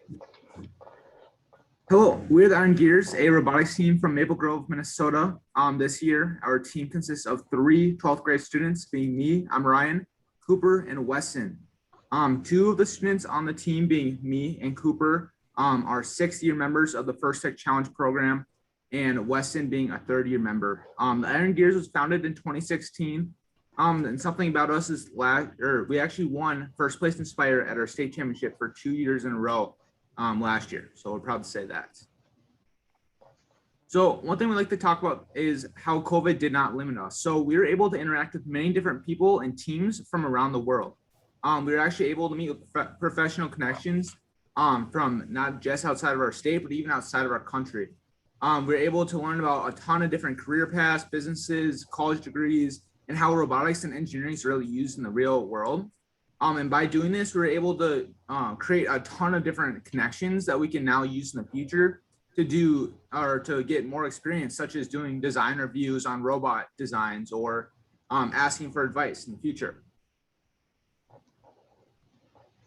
So I'm going to talk a little bit about mentoring. So our team has been mentoring this club called the Northwest Metro Robotics Hub for 5 years now. And this year it was a little bit awkward that we had to take it virtual, but it was no problem. We were always available through a program called Google Meets, and we always had our meet up in the background of our practices. So if teams ever came up and wanted to ask questions, they would just come and ask us. We would drop everything and answer their questions. We also invited all the FTC teams in our program to come to our building and use our field and test with them with their drive strategy and everything. And we also helped all the teams on our hub and more about their engineering portfolio over Google Meet. So a little bit about how we work differently is that Google Meet actually works very efficiently with the design reviews and meeting with alumni and mentors from across the world. For example, one of our mentors goes from Mexico to the US, and he wasn't always here during the season. So we had to have our design reviews with him when he was in Mexico. And his son, Mitchell Carolyn, are one of our alumni. He was also in South Dakota, and we were also able to meet with him with design reviews over Google Meet. Okay, so obviously being virtual, the notebook is very different this year. Judges can't just flip through the notebook and find the pages that you want them to see. So we had to learn a lot in how to improve our notebook virtually. So one thing that we did for qualifiers 1 and 2 is that we made different Google Docs for each section of our engineering notebook, and then we converted them to PDF individually and then used the PDF combiner to combine them. We did this because we realized that our computers get really laggy when we have a giant Google Doc, so we decided to split it up. But for state, we actually did put all of our sections into the one Google Doc, and we had to learn like how to do section breaks, which basically allows different sections in one Google Doc to like have different page numbers and different headers. And we also learned how to use bookmarks, which are basically like hot links in a Google Doc. So you could just like say in our summary, we had go to page 25. We could hot link that to page 25, and then it would go to page 25. And we did this because we knew it would be obviously harder for judges to find pages in all the different sections. So yeah, we learned a lot. So our summary, we didn't let COVID limit us. We mentored teams, and we had to adapt to working differently with people in our notebook. We want to thank you guys for inviting us to this event. We really appreciate it. Thank you, Iron Gears, for the very inspiring presentation. They really strive to connect the community through a network of mentorship, both locally and internationally. Next up, we have Tobor Tech, the Inspire Award winner of the Oregon Championship Tournament. Okay. Hello, we are Team 8610 Tobor Tech, and we're going to talk a little bit about marketing your team. First off, outside of judging, team branding is super important. Think of colors and logos that are powerful. Brands like Apple, Disney, and Minecraft each have an iconic logo or color scheme associated with their brand. You can see this with our old logo versus our new logo. One is complex and a little hard to read if you just see it on a t-shirt, but the new one is neon green and bigger, bolder, and easier to read. Additionally, brand personality is critical. What do people think of when they hear your team name, and what do you want them to hear? Maybe you want to be known for outreach, or as a mentor team, or perhaps for your technical abilities as a team. You can change that based on what you post on social media and what you present. If you want to be more focused on your technical abilities, post more about that. If you want to be focused on outreach, post about that. And good branding makes things easier in the long run. You're more recognizable in judging, it's easier to recruit new members who are already familiar with your team, and other teams and even companies will want to partner with you more than they already do. But how does social media affect this? Outside of judging, social media is a great tool. Depending on what platforms your team is on, you're able to share different content that suits what you want to share as a team. Instagram and Facebook are great for sharing images, and Twitter is great for posting just text. This also affects your target audience if you want to post more information heavy for older audiences. And post high quality content often. Spread positivity and share what your team is up to. Your followers are there for a reason, and you want to get them excited about what your team is doing. And manage your online image. What comes up when a company Googles your team? Is it positive or is it negative? When you post on social media, you want to broadcast your proudest moments, so that is what comes up when people Google your team. Ultimately, social media is a gateway. You can secure outreach with other teams and companies using your online presence. Outreach and events. Reach out and respond. Don't be afraid to be the one that takes initiative and DMs and emails companies and people, and make sure you respond to those who reach out to you as well, even if you can't participate. Establishing a relationship, no matter what the result, is always a great idea and first. Ultimately, your team's actions matter. People, including judges, remember what you say and how your team act. Be gracious professionals everywhere, including in online interactions. And take outreach and events seriously. It is each member's responsibility to make the best impression possible when you present your team, and create a good relationship with those you work with. And most importantly, cooperate. Express gratitude for every invitation, and don't be afraid to work together with other teams. Cooperation is a core value in FIRST. During judging, etiquette and body language are critical. Be engaged, smile, have good posture, and don't look off to the side. You want to appear excited, knowledgeable, and passionate, because if you're not passionate about your robot, why should the judges be? Use proper language, speak clearly, and don't interrupt or disrespect your team members or judges. Use positive language, be professional, and balance the technical language with easy to understand explanations. Not every single judge on your panel will be a technical judge, So if you can give simple and easy to understand explanations, technical judges can always ask you questions later. And be on the same page. Even if you disagree with something a teammate stated, don't interrupt them or directly contradict them. Be subtle. And super important, practice, practice, practice. Nobody can be perfect, but practicing will minimize the gap, and showing up unprepared sends a negative message to judges as if you don't know what you're talking about. Practicing also allows you to optimize your answers, picking and choosing what is the most important thing you want to tell, and what you are telling the judges when they are looking for certain categories in the rubric.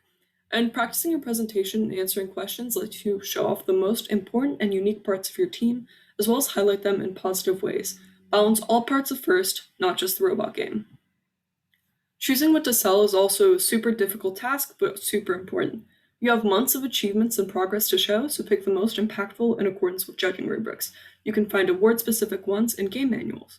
So for instance, your most important hardware module and its biggest evolutions, your 2 largest outreach events, one to a company and one to people, or your most innovative software solution. How to sell it? Focus on process and innovation for technical topics, and how you broadcasted your team and FIRST to others for outreach. Using positive language that shows excitement and understanding of the topics will leave the best impression with the judges. Thank you so much for listening, and feel free to contact us at any of the following links. Thank you to ToberTech for the very enlightening presentation. Hopefully everyone learned about the importance of properly marketing your team with a memorable logo and engaging social media presence. Coming up next is WHS Robotics, the Motivate Award winner at the Socal Championship.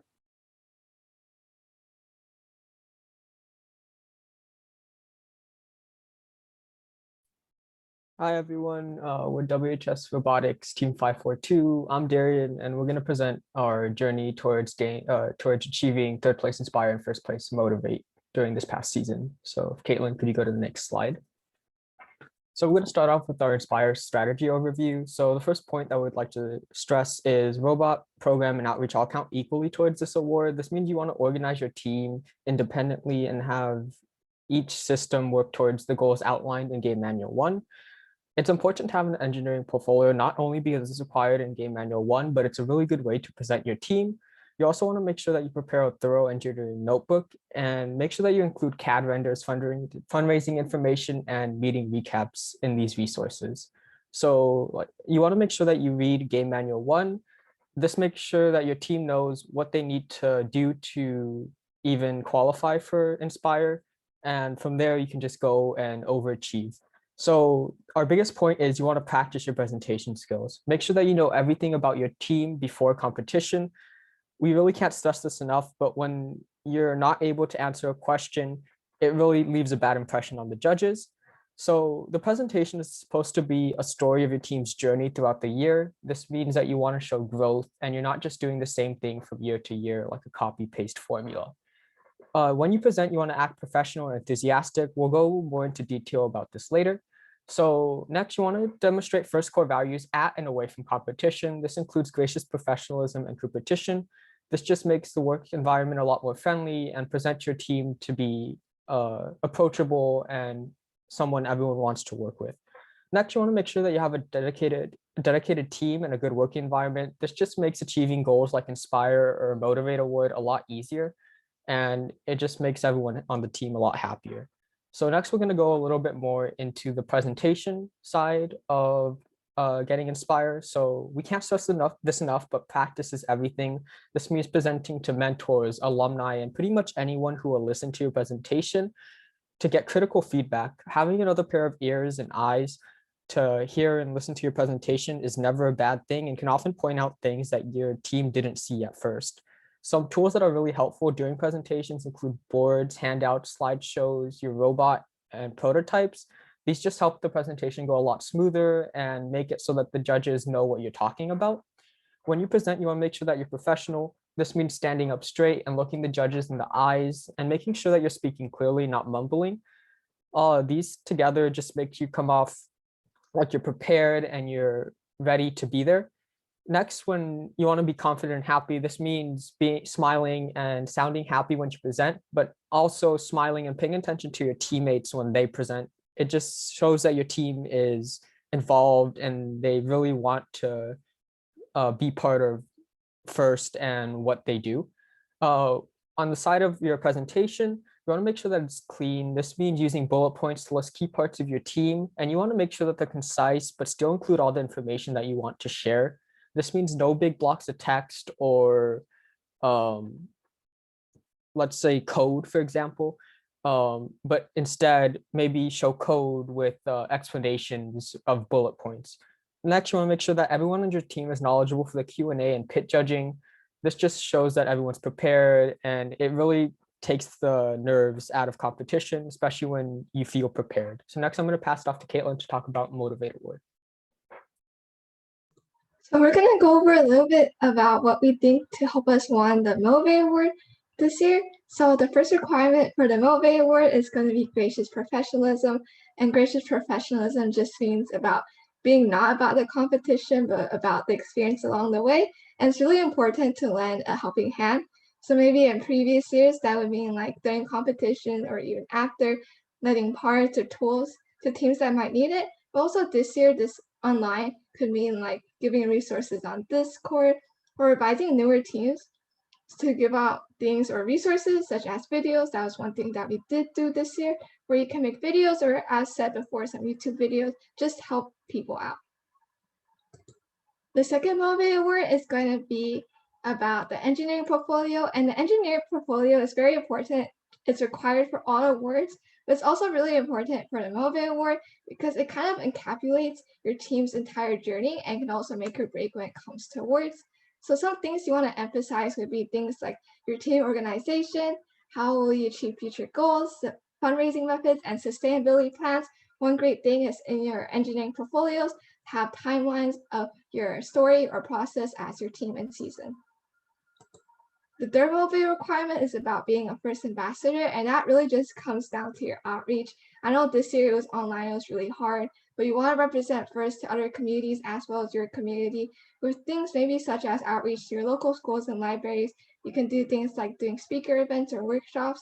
And one thing that we did do this year was help out with Science in a Box, which we created science kits and gave that out to local schools and libraries to learn more about STEM. The fourth Motivate requirement is about how individuals make up a team. And this requirement is basically met as long as you clearly communicate that on your engineering portfolio, as well as during judging about what team member does.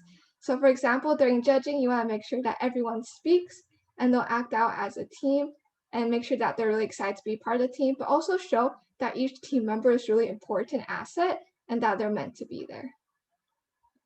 If you want to have any more, these are some useful links, and we'll put the presentation up in the chat, as well as our social media platforms. If you want to contact us or you have any questions, please let us know. Thank you. Thank you to WHS Robotics for the very informational presentation. They offer many wonderful tips and advice, and I hope everyone found something helpful for the future. Our next presenters, an FTC team from Virginia, who won the Inspire Award at the Shenandoah Caverns Qualifier, is Capitalbots.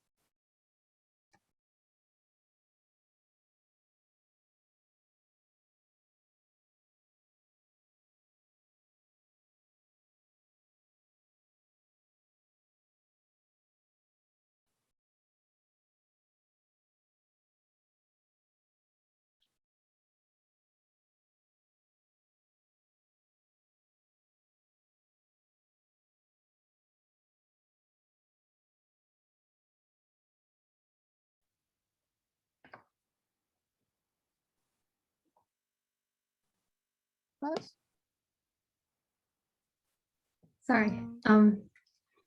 Hi, we're Team Capitalbots 14575. My name is Amini, and we're so excited and grateful to be presenting today.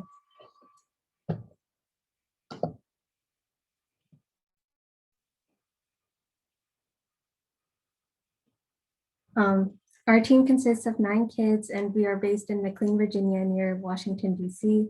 This is our 3rd season, and it was definitely one of our most successful. We won Inspire, Connect, and qualified for Worlds. We'll be talking about our organization, outreach, and robot design throughout the season. Team organization and planning was crucial, especially for this year. We had in-person and virtual meetings and decided to utilize preseason to really focus on outreach. We also planned the prototyping and integration of subsystems on our robot. We made use of the engineering process and modified it to work especially for our team. This definitely improved our robot design and efficiency throughout the season.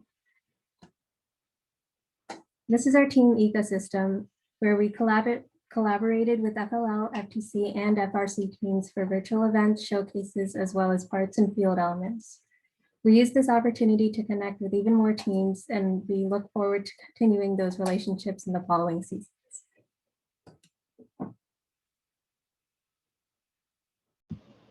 We connected with multiple professionals. We connected with a computer vision engineer, a robotics engineer who taught us about autonomous algorithms, a program manager who taught us about automation, a first alumni, and an IP lawyer who taught us how to patent one of our robotic innovations this year.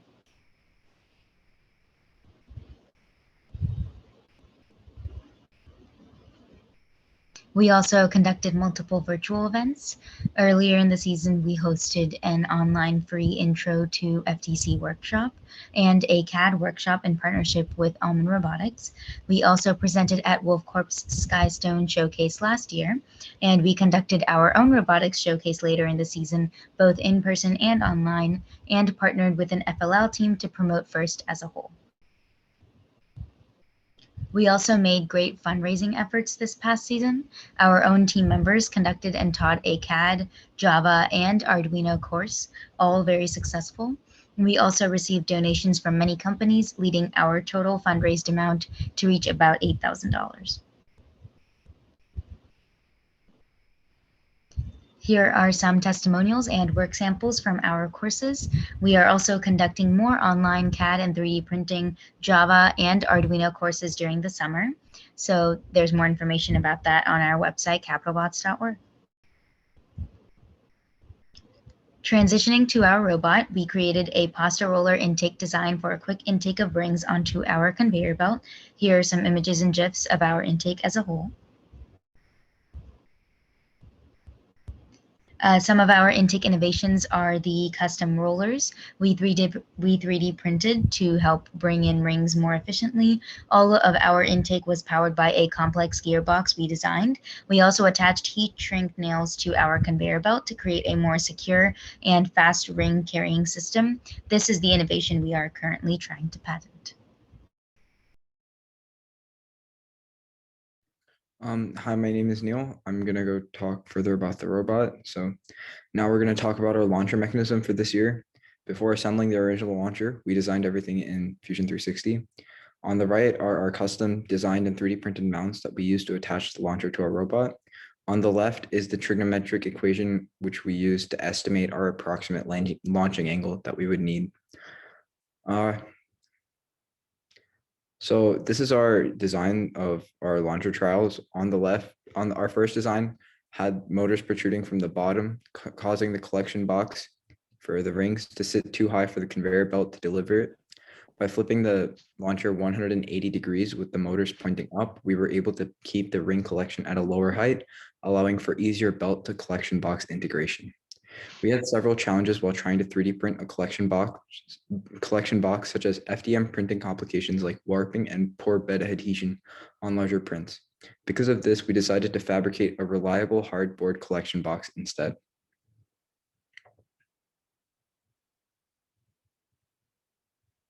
So this is our wobble mechanism. We designed an arm that is long enough to reach the top of the wobble when mounted to the robot to ensure there wouldn't be any issues when dropping the wobble.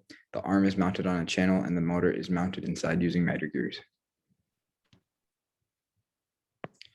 This year, we wanted to improve the accuracy of our robot's movements, so we worked on utilizing a gyroscope to aid our movement.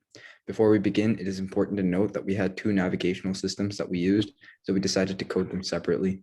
To do this, we used GitHub to keep our code organized in branches. Initially, when attempting to have our robot move straight, we noticed that it would veer towards the left or right. Use the inertial measurement unit, the gyroscope within the hub, to counter this. The IMU reports the direction and angle of the report, and if the robot is moving too far to the left or right, we were able to adjust the powers in the motors in the drivetrain to straighten its path. We also used this feature to create very accurate turns. One of our main goals this year was to implement accurate path following with odometry wheels in Roadrunner. After assembling the Open Odometry version 1 modules, by FTC team 18219 primitive data, we started to work on implementing Roadrunner, a motion planning library by Acme Robotics. The library is designed primarily for autonomous robotic movement and allows for complex path following and generation while maintaining control of velocity and acceleration. This allows robots to have more accurate and advanced path following capabilities. The library allows for two different control methods, velocity PID and feed forward. We used feed forward control as we were using odometry wheels, which we chose to use because odometry wheels could record any extra motion that may or may not have been caught by the drive encoders, such as wheel slippage and collisions with other robots. We managed to successfully implement Roadrunner in both our autonomous and teleop, allowing for power shot, driver automation, and an accurate autonomous. We'll now talk about CV and what we did to implement it.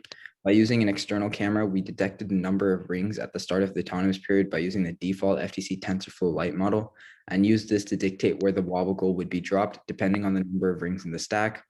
To save time, we turned the camera on and we would have it continually detect the stack during the initialization period.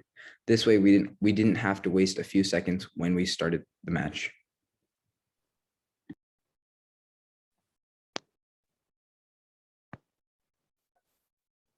Thank you to Capitalbots for the highly comprehensive presentation. Their team structure and plan for the season was very detailed and organized. Next up, we have Robo Heroes, one of the top ranking teams in Robot Game at the Socal Championship Tournament.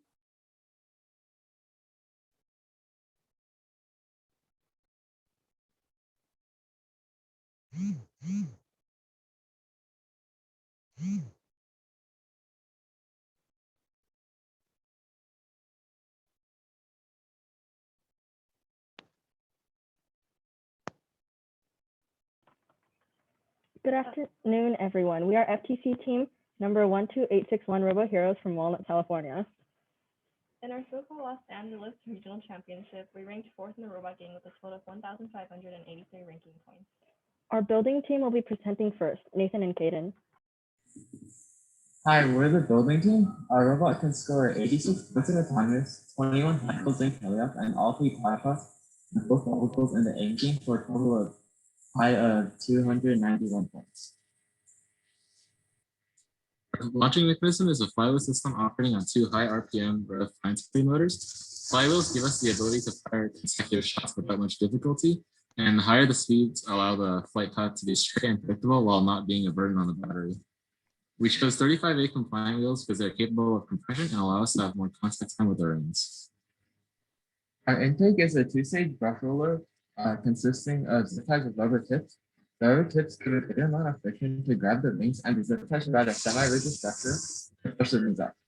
We use one ultra-powerful motor connected to the stages via belt to keep them synced and reduce ring inefficiency. We also use belts to move back the rear motor placement on our backend, and we put our battery on our lap so we can save space for our intake and launching mechanisms. We've used, designed, and printed a custom axle hub to mount on our brushes. At the bottom of our ramp, we have a leather strip that keeps contact with the ground to get under the rings and bring them onto ramp. Also, it fixes an issue where the field will get caught on the ramp and prevent the robot from moving. Our design to collect and transport the wobble goal comprises of a rubber wheel grip attached to a simple arm. We chose a rubber wheel grip for the holding portion because it's freeing of driver error.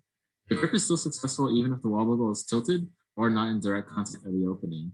The wheels hold the wobble goal firmly in place and apply pressure even if the motors are not engaged. Next presenting will be the programming team. This year, we decided to implement Team A367 Roadrunners Library, a motion planner allowing us to directly know our location on the field and move to where we desire. This ability to specify target locations for a robot and coordinates makes programming easier and more consistent between paths in our autonomous. Our strategy this year heavily depended on our Roadrunner's ability to make consistent and repeatable actions. In our program AutoRed, we had programmed 3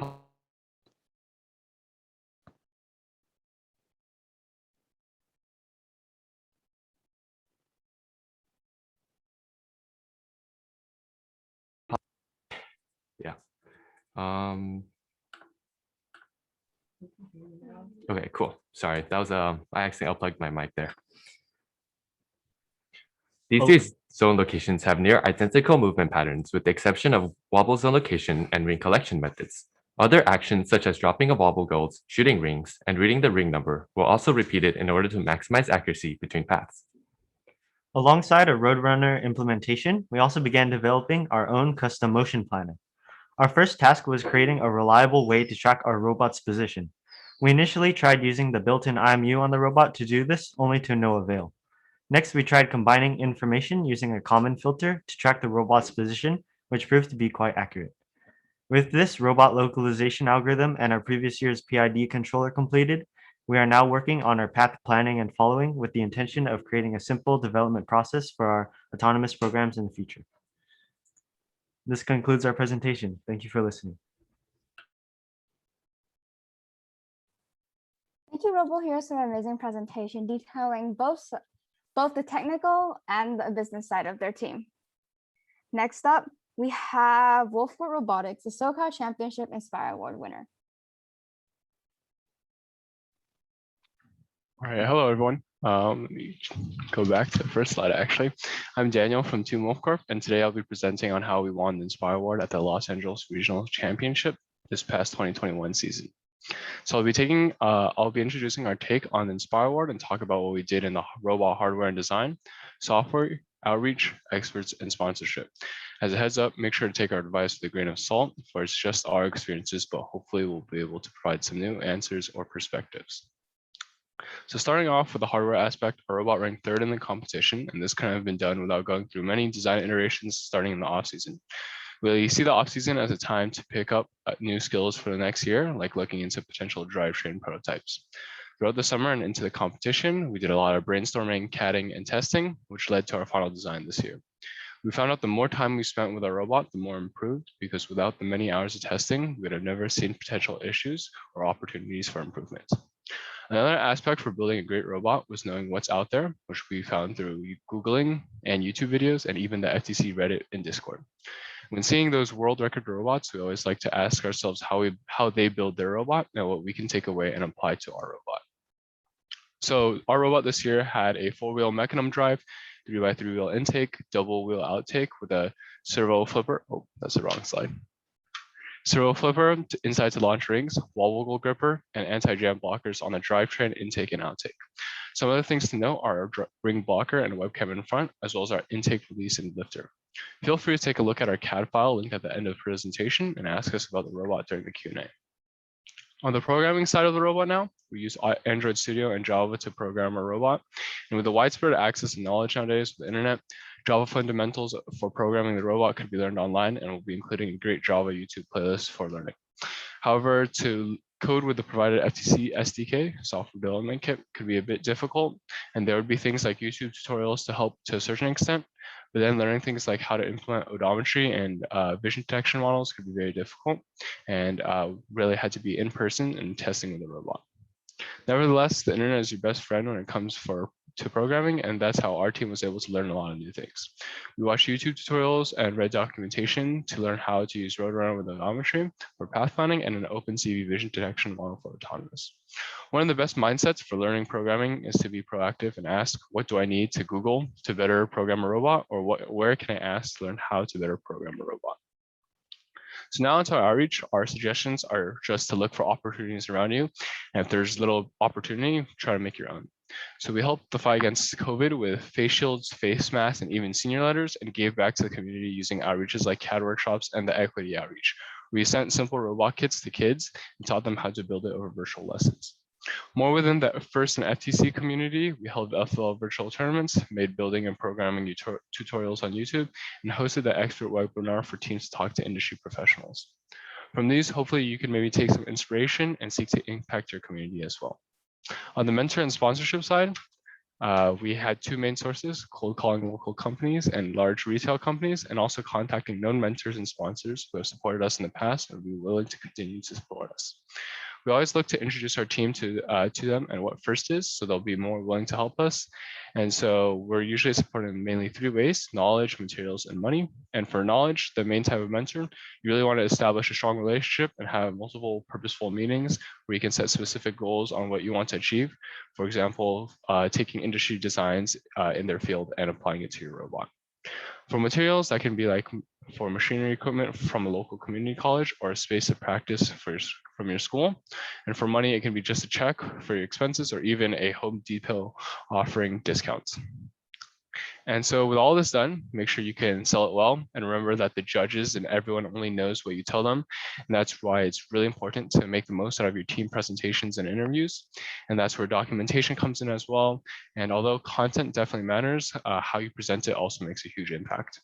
And so highlighting key strengths and providing concise information on your team's accomplishments is important, whether that be in the portfolio or in pit interviews. Winning also comes from being able to pitch your team well and truly put your hard work on display.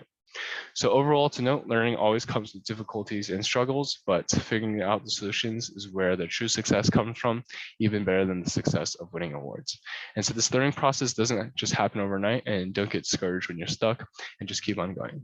And our team is always open ears, and if you have any questions, feel free to contact us at wolfcorprobotics12525@gmail.com. Thank you. Thank you to Wolfcore for the engaging presentation. Hopefully everyone gathers something interesting from the design process, elaborate programs, and general business tips.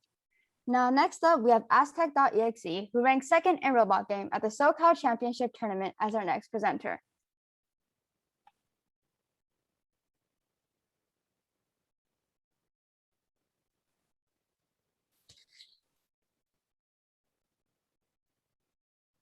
Okay, so it looks like we might be having several technical difficulties regarding Aztec.exe, and I will be playing their backup presentation video instead.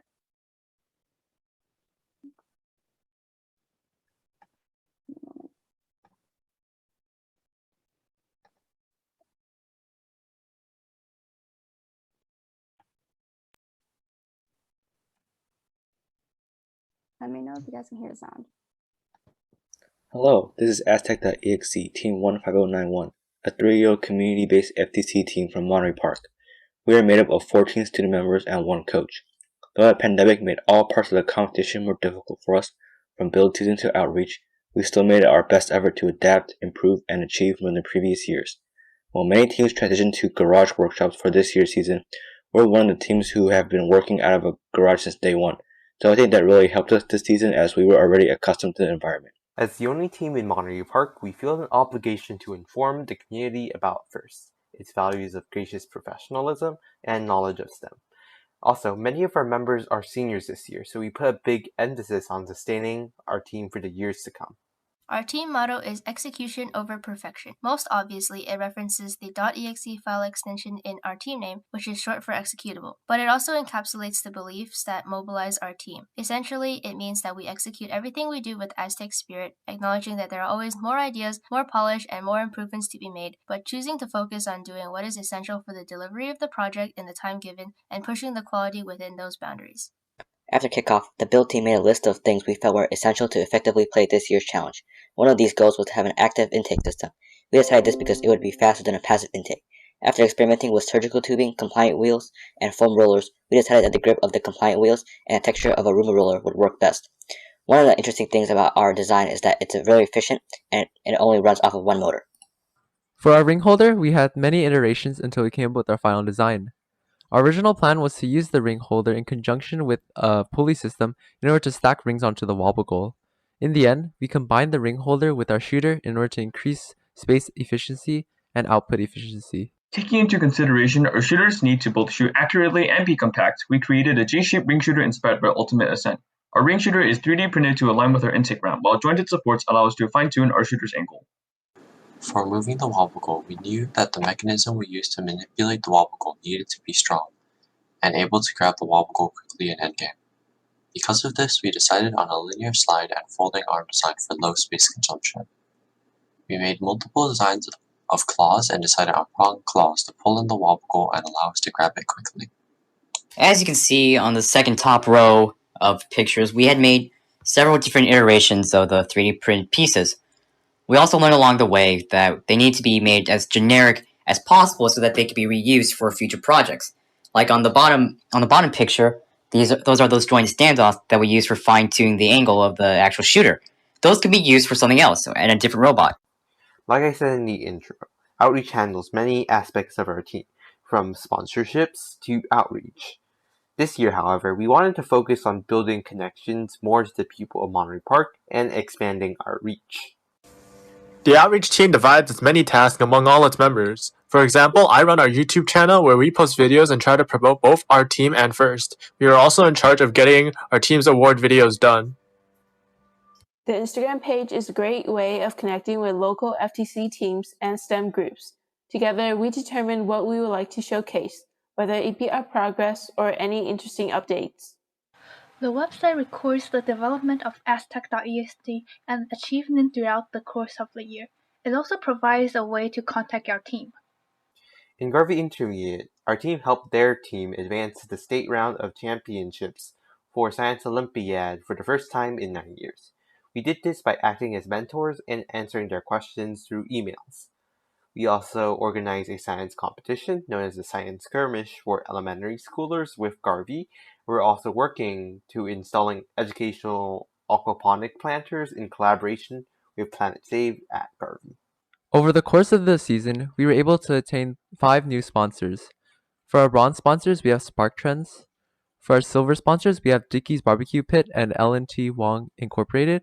And for our gold sponsors, we have the Monterey Park Bergemeyer Library and Blue Code Protection Services. We also contacted RoboQ, Robotics, and Ramona Rampage, which are local robotics programs, for mentorship on building the robot.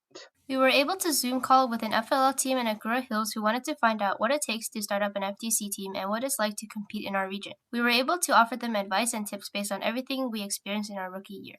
Like the build team, the program team also curated a list of aspects we felt were valuable ways to score in this year's game. For Autonomous, our original goals were to detect the number of rings, shoot power shots, deliver wobble goal, and park in the midline. We used a webcam on the robot to detect the rings by scanning the images for rings and then used the value detector to determine what autonomous to run.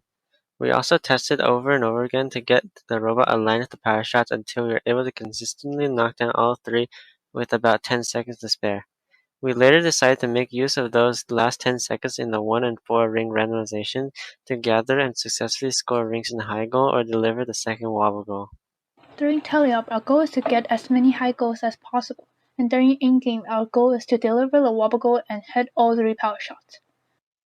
After multiple trials, we adjust the speed of the ring shooter to 2080 the ascent velocity for high goal and 1980 for power shots. An additional function was added to the B button of the controller. When the button is pressed, the robot will automatically navigate to a location in front of the navigation target on the tower goal. This put us in a predetermined spot where we can score rings comfortably. First, we look for the navigation target and calculate the difference between our coordinates and the coordinates of our destination. Our destination is the spot we want to go to for shooting rings. After calculating the difference, which is the distance we need to travel, we will move along the axis to the destination by telling the robot that the joystick is being moved.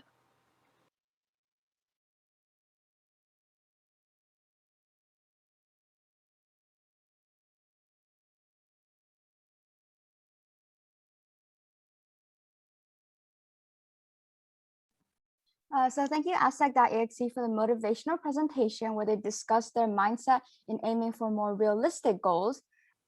In regards to the robot and design process while expanding their sphere of influence within their community.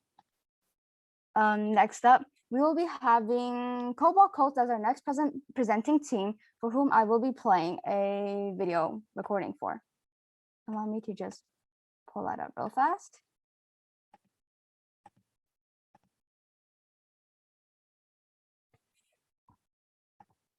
And here we go.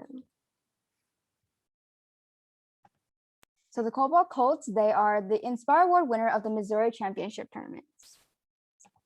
Hello, I'm Lance from Team 6547 Cobalt Colts from Overland Park, Kansas. And today I'll be presenting to you about how COVID-19 impacted our team, and I would take a positive spin on it to both impact our team and our community around us. So I'm going to go and get started with how it impacted the community around us. So one thing that we did is we made and distributed these 3D printer face shield factories to the local schools in our area. And this allowed them to have an infinite supply of face shields for both their students and staff. Another thing that we did is we created many PSAs about how to stay COVID safe. So like how to wear your mask, how to stay basic sanitization, or how to keep basic sanitization, and how to just stay socially distant from each other. Another thing we did is we decided to make videos on how to make masks from home using resin. And all these can be viewed from our YouTube channel. One more thing that we did to impact our community is we partnered with United Healthcare and Vibrant Health to distribute out these STEM experiment kits to kids that would come in and get a checkup at their doctor's appointment, or just basically just or physical stuff like that. And these kits would have about 3-ish experiments in each one, and we'd have videos on how to do each experiment. So there would be like elephant toothpaste and experiments kind of around that area. And so they'd be allowed to do these at home, and so they would be able to keep engaged in STEM in their home while they're all cooped up because of COVID. One thing we did inside of our team is we had 2 bots. So this is bot 2 and this is bot 1. Basically, this allowed us to stay spread apart inside our HQ and allowed us to really like remain COVID safe and allow us to really meet in person, which is kind of our main goal for this season, was to remain in person and to kind of course, do well, but we wanted to make sure that we remained in person and got to see each other almost every meeting.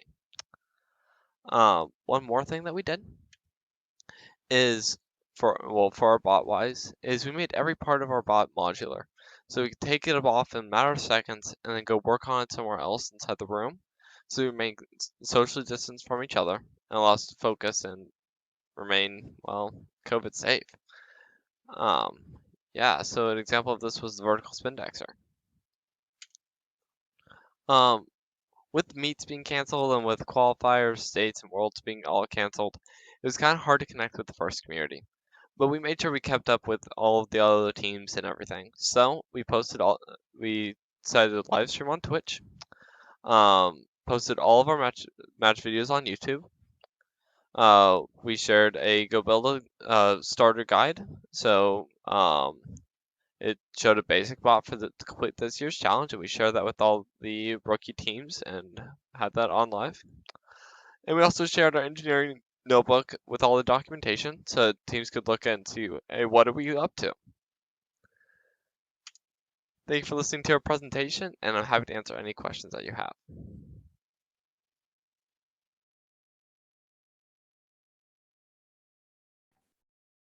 Thank you to Cobalt Codes for the wonderful presentation. It's great hearing about any smooth transition from in-person virtual events from in-person to virtual events, and we hope you've gathered a few ideas for future outreaches. Coming up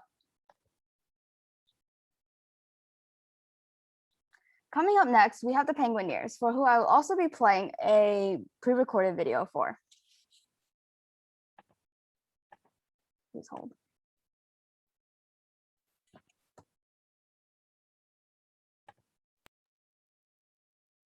Here we go.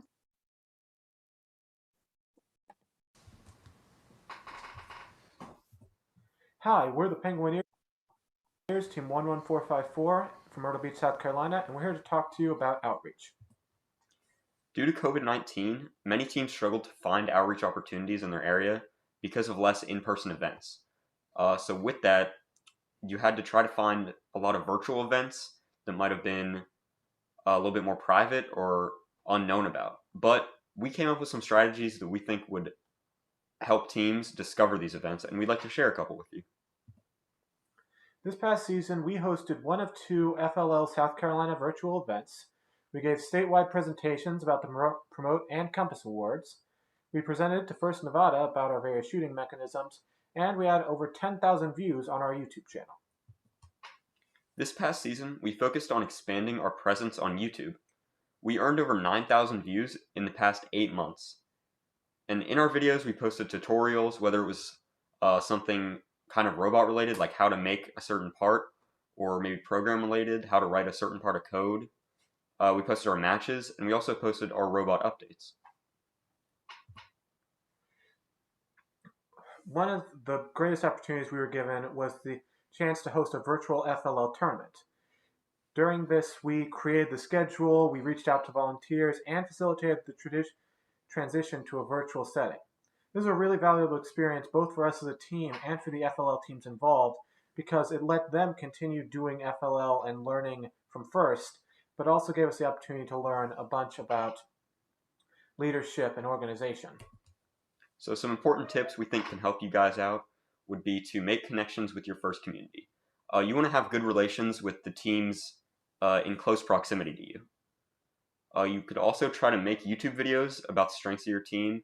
You could also make YouTube videos like tutorials. You could post your matches or maybe even just some updates on your team.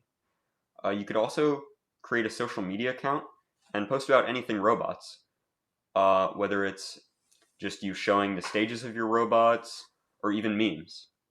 You could also offer assistance to other FTC or local FLL teams because you want to try to maybe establish good relations with FLL teams so that you can expand your legacy. A lot of members on FLL teams might think that FTC is really cool and they might want to join it after you mentored them and you showed them what you were doing. And you also want to watch for local events, even if they aren't robotics related, because a lot of people in communities have interest in robots, and there aren't a lot of robotics related opportunities in a lot of communities. So, if you can go to those events and just show off your robots, then it's pretty neat to see how people react. This concludes our presentation. Thank you for watching. Thank you, Penguineers, for the very spectacular presentation. Thank you to them for the interesting outreach ideas and their tips and tricks on their tips and advice on what to put on their social media accounts. And last but most definitely not least, we have Cosmic Voltage, a high-ranking team from the New Mexico Championship Tournament based in Mexico, for whom I will also be playing a presentation video for.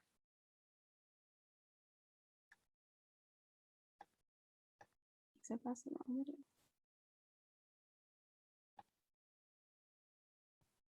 Here we go.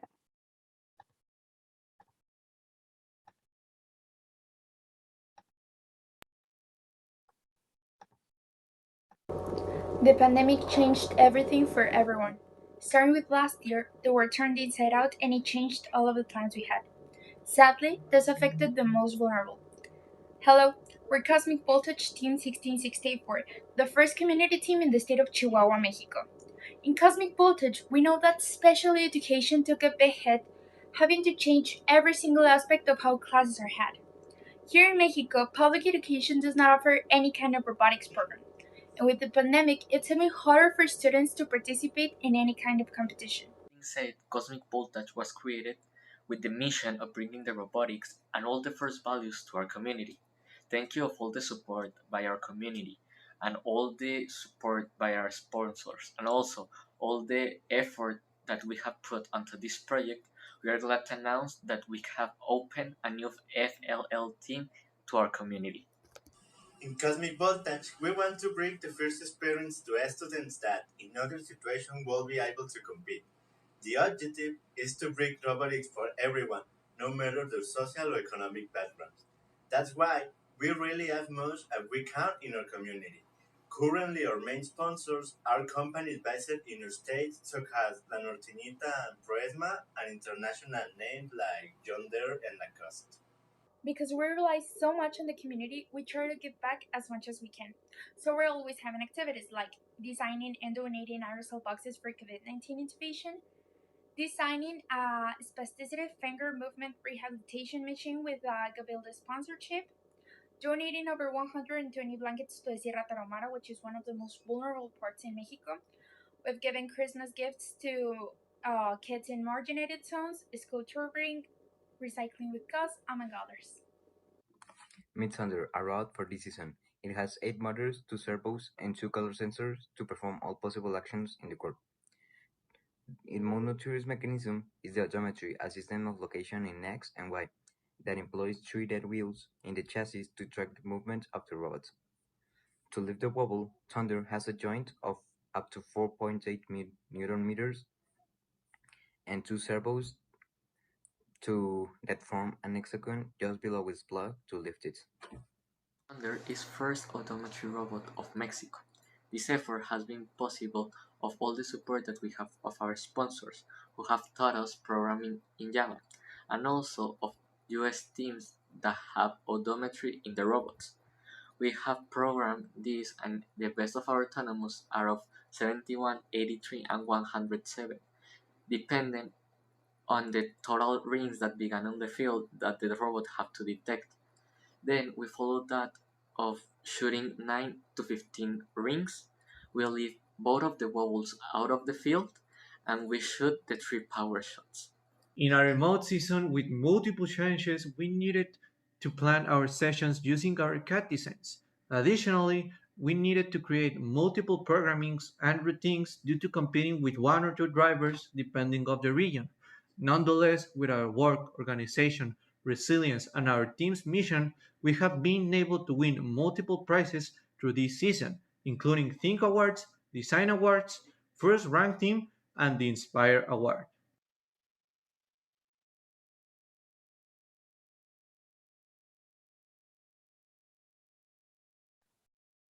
Thank you, Cosmic Voltage, for your very inspirational and invigorating presentation. I hope that everyone was inspired by their admirable efforts to bring robotics and give back to their community. All right, so that's about it for all the presentations. Now we'll be moving on to Q&A, and it's already been 2.5 hours, so it's been a pretty long time. But if anyone has any questions, we'll be opening the floor. You can feel free to raise your hand and unmute, and we'll unmute you, invite you to speak, or you can just type your question in the chat. And we also have some questions from the sign-up form for the showcase. So if there's not really that many people who have questions, we can just go through that, and we'll try to finish it off pretty quickly. It's already it's already been 2.5 hours, 4:30 in California. So, and it might be even later in some areas. So yeah.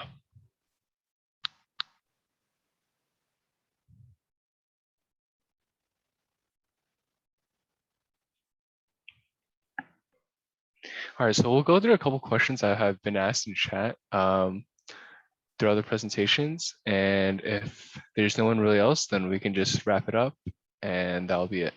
So there's a question from Curiosity to BeachBots. So they're asking, what were some mechanical changes that were made between the first and last iterations of the intake that you showed in your presentation? Sure. So we started off with a pretty basic intake. It was just some random tubing we found from McMaster and then just mounted. And then over time we changed our bot. We completely redesigned once, and we switched to having our intake flip out and also switched which tubing we used. And those two things combined, plus adding a bottom roller, which spins in the opposite direction, really improved our intake speed. Yeah. All right, awesome. All right, and then also ASAP Robotics was asking Black Frogs, they're just wondering about how you guys manage your budget and I guess how you guys were able to fundraise so much and kind of be able to get that money to do well as a team. Sure. So, how we fundraise our robot. One second.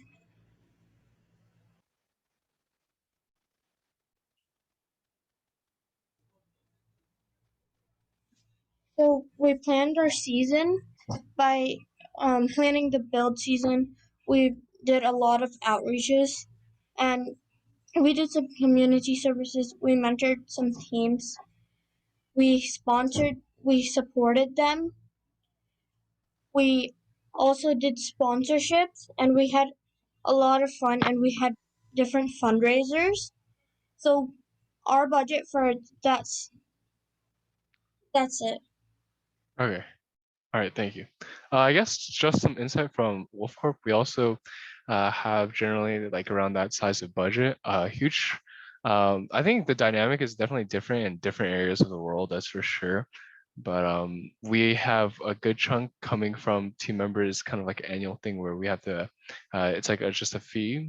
Most of us are lucky enough and fortunate enough to be able to kind of afford it.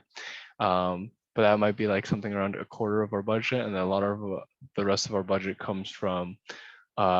We usually aim for. There's large corporate sponsors that usually give us a good chunk of money. One of them is like Boeing, but looking around for corporations that can sponsor you, as well as I know you might not have local communities that. But we have around like some local businesses around our area where we literally go door to door and we knock on their doors and say, hey, can you sponsor us? And we kind of tell them what we are as a team. And most of the time, it doesn't really work out. But if you try enough, we have something like, I think when it was in person, a 1 in 5 success rate.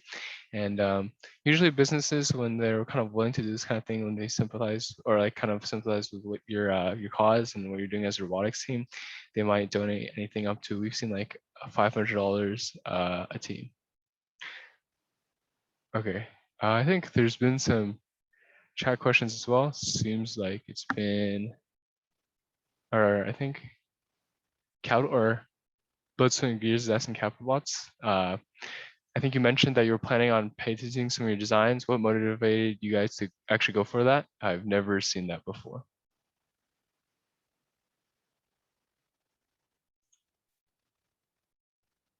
I think Capitalbots might have left already.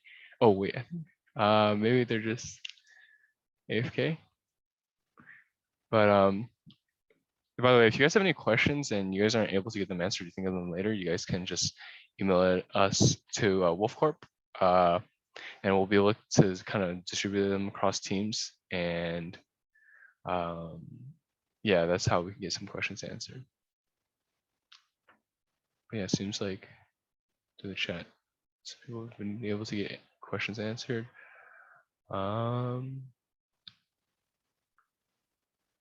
Yeah, I think, all right. I think there's some questions from the forum. We'll go quickly through those and we'll kind of wrap this up.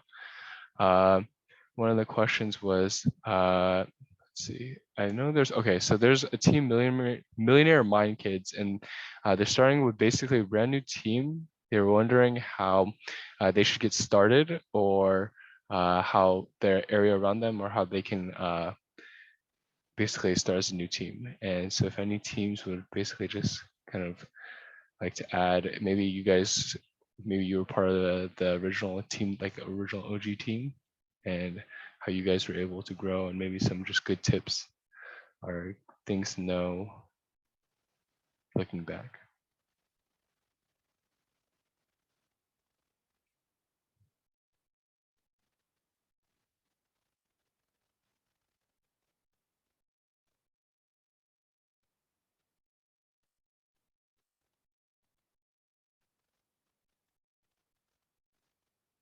All right. I don't think that. Okay.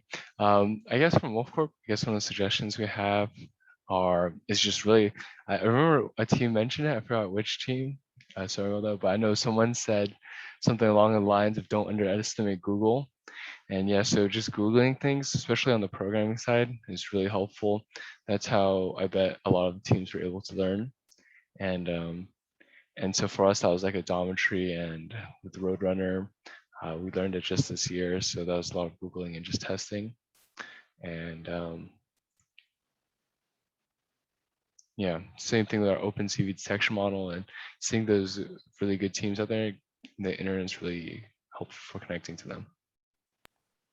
I think on the business side of the team, on the business aspect of first for new teams, it's don't be afraid to put your team out there. I believe one of the presenting teams today mentioned good marketing and knowing how to target the right audience, and that is always a good thing to keep in mind. And presenting and how you present yourself to judges and to potential sponsors, to your community overall, is also very important. Something to keep in mind.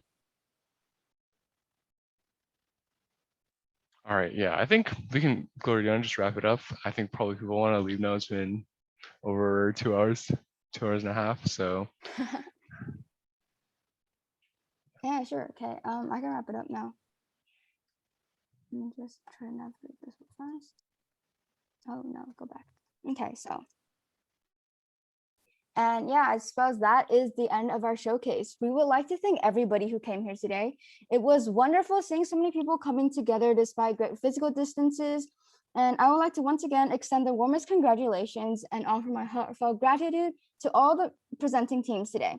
So thank you to Gong Invaders, ASAP, Root Negative 1, Pink to the Future, Black Frogs, Beta, Herman Social Club, TWCA, Alpha Genesis, Ego Robotics Carbon Fiber, Blood, Sweat, and Gears, the Penguineers, Cobalt Colts, Beachbots, Robo Raiders, Aztec.exe, Curiosity, Iron Gears, Tobor Tech, WHS Robotics, Wolf Corp, Capitalbots, and Cosmic Voltage and Robo Heroes for doing such a wonderful job today and for providing this opportunity for so many people to learn.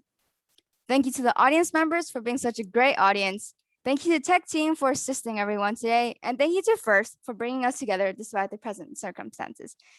As a community, learning, interacting, and checking in with each other is very important and will hopefully bring a calm end to a rather eventful Ultimate Goal season and kickstart a bright and opportunity-filled Freight Frenzy season. If you have any other unanswered questions left over, you can contact us here at wolfcourtrobotics12525@gmail.com, and we'll do our best to respond as soon as possible. As always, stay safe and keep on learning. We wish you all the best.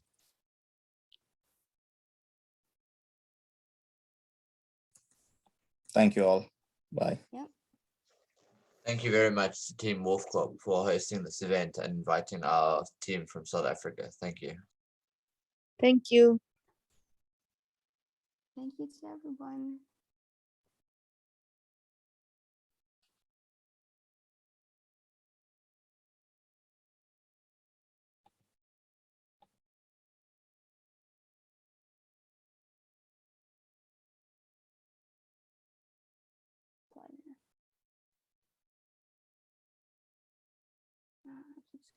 All right, so if anyone has any more questions, you guys can stick around. But other than that, you guys are free to go. We'll be, this is still recording actually, and we'll just finish up recording, put it on YouTube for people to watch, and get some resources out as well.